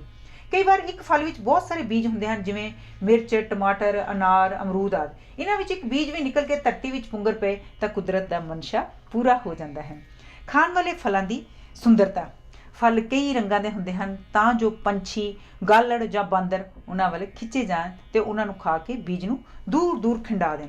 ਸਭ ਤੋਂ ਪ੍ਰਧਾਨ ਰੰਗ ਲਾਲ ਹੁੰਦਾ ਹੈ, ਜਿਵੇਂ ਟਮਾਟਰ, ਲਾਲ ਮਿਰਚ, ਅੰਜੀਰ, ਅਨਾਰ ਆਦਿ ਦਾ, ਜਾਂ ਜਿਨ੍ਹਾਂ ਫਲਾਂ ਦਾ ਕੁਝ ਹੀ ਹਿੱਸਾ ਲਾਲ ਰੰਗ ਦਾ ਹੁੰਦਾ ਹੈ, ਜਿਵੇਂ ਅੰਬ, ਸੇਬ ਅਤੇ ਹੋਰ ਇਸ ਕਿਸਮ ਦੇ ਫਲਾਂ ਦਾ। ਕਈਆਂ ਵਿੱਚ ਲਾਲ, ਕਾਸ਼ਨੀ ਅਤੇ ਨੀਲਾ ਰੰਗ ਇੱਕ ਦੂਜੇ ਵਿੱਚ ਮਿਲੇ ਹੁੰਦੇ ਹਨ, ਜਿਵੇਂ ਅੰਗੂਰ, ਛਿੱਤਰਥੋਰ ਆਦਿ। ਬੀਜ ਦਾ ਫਲ ਵਿੱਚੋਂ ਫਟ ਕੇ ਨਿਕਲਣਾ, ਕਈ ਪੌਦੇ ਆਪਣੇ ਬੀਜਾਂ ਨੂੰ ਦੂਰ ਦੂਰ ਤੱਕ ਖਿਲਾਰਨ ਵਿੱਚ ਖਾਸ ਹਿੱਸਾ ਲੈਂਦੇ ਹਨ। ਮਿਸਾਲ ਦੇ ਤੌਰ ਤੇ ਕਸਟਰੇਲ ਦਾ ਪੌਦਾ, ਜਦ ਬੀਜ ਪੱਕ ਜਾਂਦੇ ਹਨ ਇਹਦੇ ਫਲ ਵਿੱਚ ਇੱਕ ਤੁਖਤੁਖੀ ਜਾਂ ਖਿਚਾਓ ਪੈਦਾ ਹੋ ਜਾਂਦਾ ਹੈ। ਇਹ ਜ਼ਰਾ ਜਿੰਨੀ ਹਿਲਜਣ ਨਾਲ ਹੀ ਫਟ ਉੱਠਦਾ ਹੈ ਤੇ ਇਹਦੇ ਬੀਜ ਗੋਲੀ ਵਾਂਗ ਕਈ ਗਜ਼ ਦੂਰ ਜਾ ਡਿੱਗਦੇ ਹਨ। ਕਈ ਵਾਰ ਹਵਾ ਦੀ ਹਿਲਜੁਲ ਨਾਲ ਜਾਂ ਕਈ ਵਾਰ ਆਪਣੇ ਆਪ ਹੀ ਇਹ ਫਟ ਉੱਠਦੇ ਹਨ। ਕਈ ਫਲੀਆਂ ਸੁੱਕ ਕੇ ਤਿੜਕ ਜਾਂਦੀਆਂ ਹਨ ਤੇ ਬੀਜਾਂ ਨੂੰ 15-15 ਗਜ਼ ਦੂਰ ਵਗਾ ਮਾਰਦੀਆਂ ਹਨ।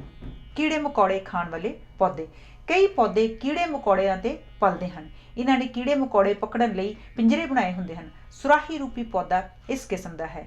ਇਹ ਦਲਦਲੀ ਇਲਾਕਿਆਂ ਵਿੱਚ ਆਮ ਪਾਇਆ ਜਾਂਦਾ ਹੈ। ਇਹਨਾਂ ਇਲਾਕਿਆਂ ਵਿੱਚ ਧਰਤੀ ਵਿੱਚ ਇਤਨੀ ਖੁਰਾਕ ਮੌਜੂਦ ਨਹੀਂ ਹੁੰਦੀ ਕਿ ਉਸ ਪੌਦੇ ਦੀ ਪੂਰੀ ਤਰ੍ਹਾਂ ਪਾਲਣਾ ਹੋ ਸਕੇ, ਇਸ ਲਈ ਕੁਦਰਤ ਨੇ ਇਹਨਾਂ ਪੌਦਿਆਂ ਨੂੰ ਕੀੜੇ ਮਕੌੜੇ ਮਾਰ ਕੇ ਆਪਣੀ ਪਾਲਣਾ ਕਰਨ ਵੱਲ ਸਿਖਾ ਦਿੱਤਾ ਹੈ। ਇਹ ਪੌਦੇ ਪਹਿਲਾਂ ਆਪਣੇ ਨੇੜੇ ਆਏ ਮਕੌੜਿਆਂ ਨੂੰ ਫੜ ਲੈਂਦੇ ਹਨ, ਫਿਰ ਉਹਨਾਂ ਨੂੰ ਹੌਲੀ ਹੌਲੀ ਹਜ਼ਮ ਕਰਕੇ ਉਹਨਾਂ ਵਿੱਚੋਂ ਨਾਈਟ੍ਰੋਜਨ ਹਾਸਲ ਕਰਦੇ ਹਨ। ਨਾਈਟ੍ਰੋਜਨ ਪੌਦਿਆਂ ਦੀ ਖੁਰਾਕ ਦਾ ਇੱਕ ਜ਼ਰੂਰੀ ਅੰਗ ਹੈ। ਇਹ ਪੌਦੇ ਮਕੌੜਿਆਂ ਨੂੰ ਬੜੇ ਅਜੀਬ ਢੰਗ ਨਾਲ ਫੜਦੇ ਹਨ। ਇੱਕ ਪੌਦਾ ਜਿਸ ਦਾ ਨਾਂ ਮੱਖ ਘੜੀਕੀ ਹੈ, ਭੁੱਖ ਲੱਗਣ ਤੇ ਆਪਣਾ ਮੂੰਹ ਖੋਲ ਲੈਂਦਾ ਹੈ। ਇਸ ਵਿੱਚ ਬਰੀਕ ਬਰੀਕ ਦੰਦੇ ਹੁੰਦੇ ਹਨ।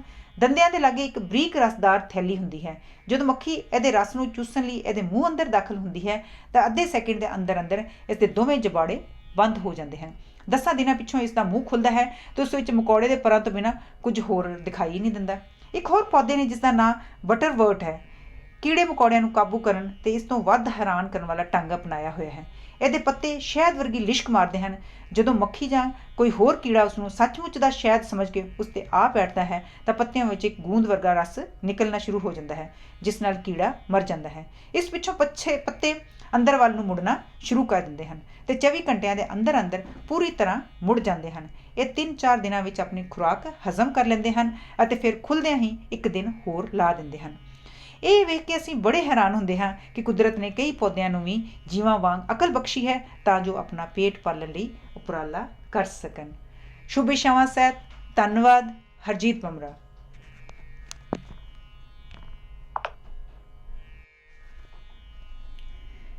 ਅੱਜ ਤੁਸੀਂ ਮੇਰੇ ਨਾਲ ਪੌਦਿਆਂ ਦੇ ਜੀਵਨ, ਪੌਦੇ ਦੇ ਭਾਗ, ਬੀਜ, ਜੜ੍ਹਾਂ, ਤਣਾ, ਪੱਤੇ, ਪੌਦੇ ਦੀ ਅੰਦਰੂਨੀ ਬਣਤਰ, ਪੌਦਿਆਂ ਵਿਚਲੇ ਲਾਭਦਾਇਕ ਪਦਾਰਥ, ਫੁੱਲ ਦੇ ਹਿੱਸੇ, ਫੁੱਲ ਤੇ ਬੀਜਾਂ ਦਾ ਖਿਲਰਨਾ, ਕੀੜੇ ਮਕੌੜੇ ਖਾਣ ਵਾਲੇ ਪੌਦਿਆਂ ਬਾਰੇ ਵਿਸ਼ਾਲ ਤੇ ਦਿਲਚਸਪ ਜਾਣਕਾਰੀ ਹਾਸਲ ਕੀਤੀ ਹੈ। ਜਾਂਦੇ ਜਾਂਦੇ ਭਾਈ ਵੀਰ ਸਿੰਘ ਦੁਆਰਾ ਲਿਖੀ ਗਈ ਕਵਿਤਾ ਤੁਹਾਡੇ ਨਾਲ ਸਾਂਝੀ ਕਰਦਿਆਂ ਮੈਨੂੰ ਬੜੀ ਖੁਸ਼ੀ ਮਹਿਸੂਸ ਹੋ ਰਹੀ ਹੈ। ਤੁਸੀਂ ਇਸ ਕਵਿਤਾ ਨੂੰ ਆਪਣੇ ਮਨ ਵਿੱਚ ਵਸਾਉਣਾ। ਸ਼ੁਭ ਸਮਾਂ ਸਹਿਤ। ਧੰਨਵਾਦ। ਹਰਜੀਤ ਮਾਮਰਾ। ਧਰਤੀ ਦੇ ਹੈ ਤੰਗ ਦਿਲ ਲੋਕੋ, ਧਰਤੀ ਦੇ ਹੈ ਤੰਗ ਦਿਲ ਲੋਕੋ, ਨਾਲ ਅਸਾਂ ਕਿਉਂ ਲੜਦੇ। ਚੌੜੇ ਦਾਓ ਅਸਾਂ ਨਹੀਂ ਵਧਣਾ, ਸਿੱਧੇ ਜਾਣਾ ਚੜਦੇ। ਘੇਰੇ ਤੇ ਫੈਲਾਓ ਸਾਡੇ ਵਿੱਚ ਅਸਮਾਨਾਂ ਹੋਸਨ। ਗਿੱਠ ਥਾਓ ਧਰਤੀ ਤੇ ਮਲੀ, ਅਜੇ ਤੁਸੀਂ ਹੋ ਲੜਦੇ। ਅਜੇ ਤੁਸੀਂ ਹੋ ਲੜਦੇ। ਅਜੇ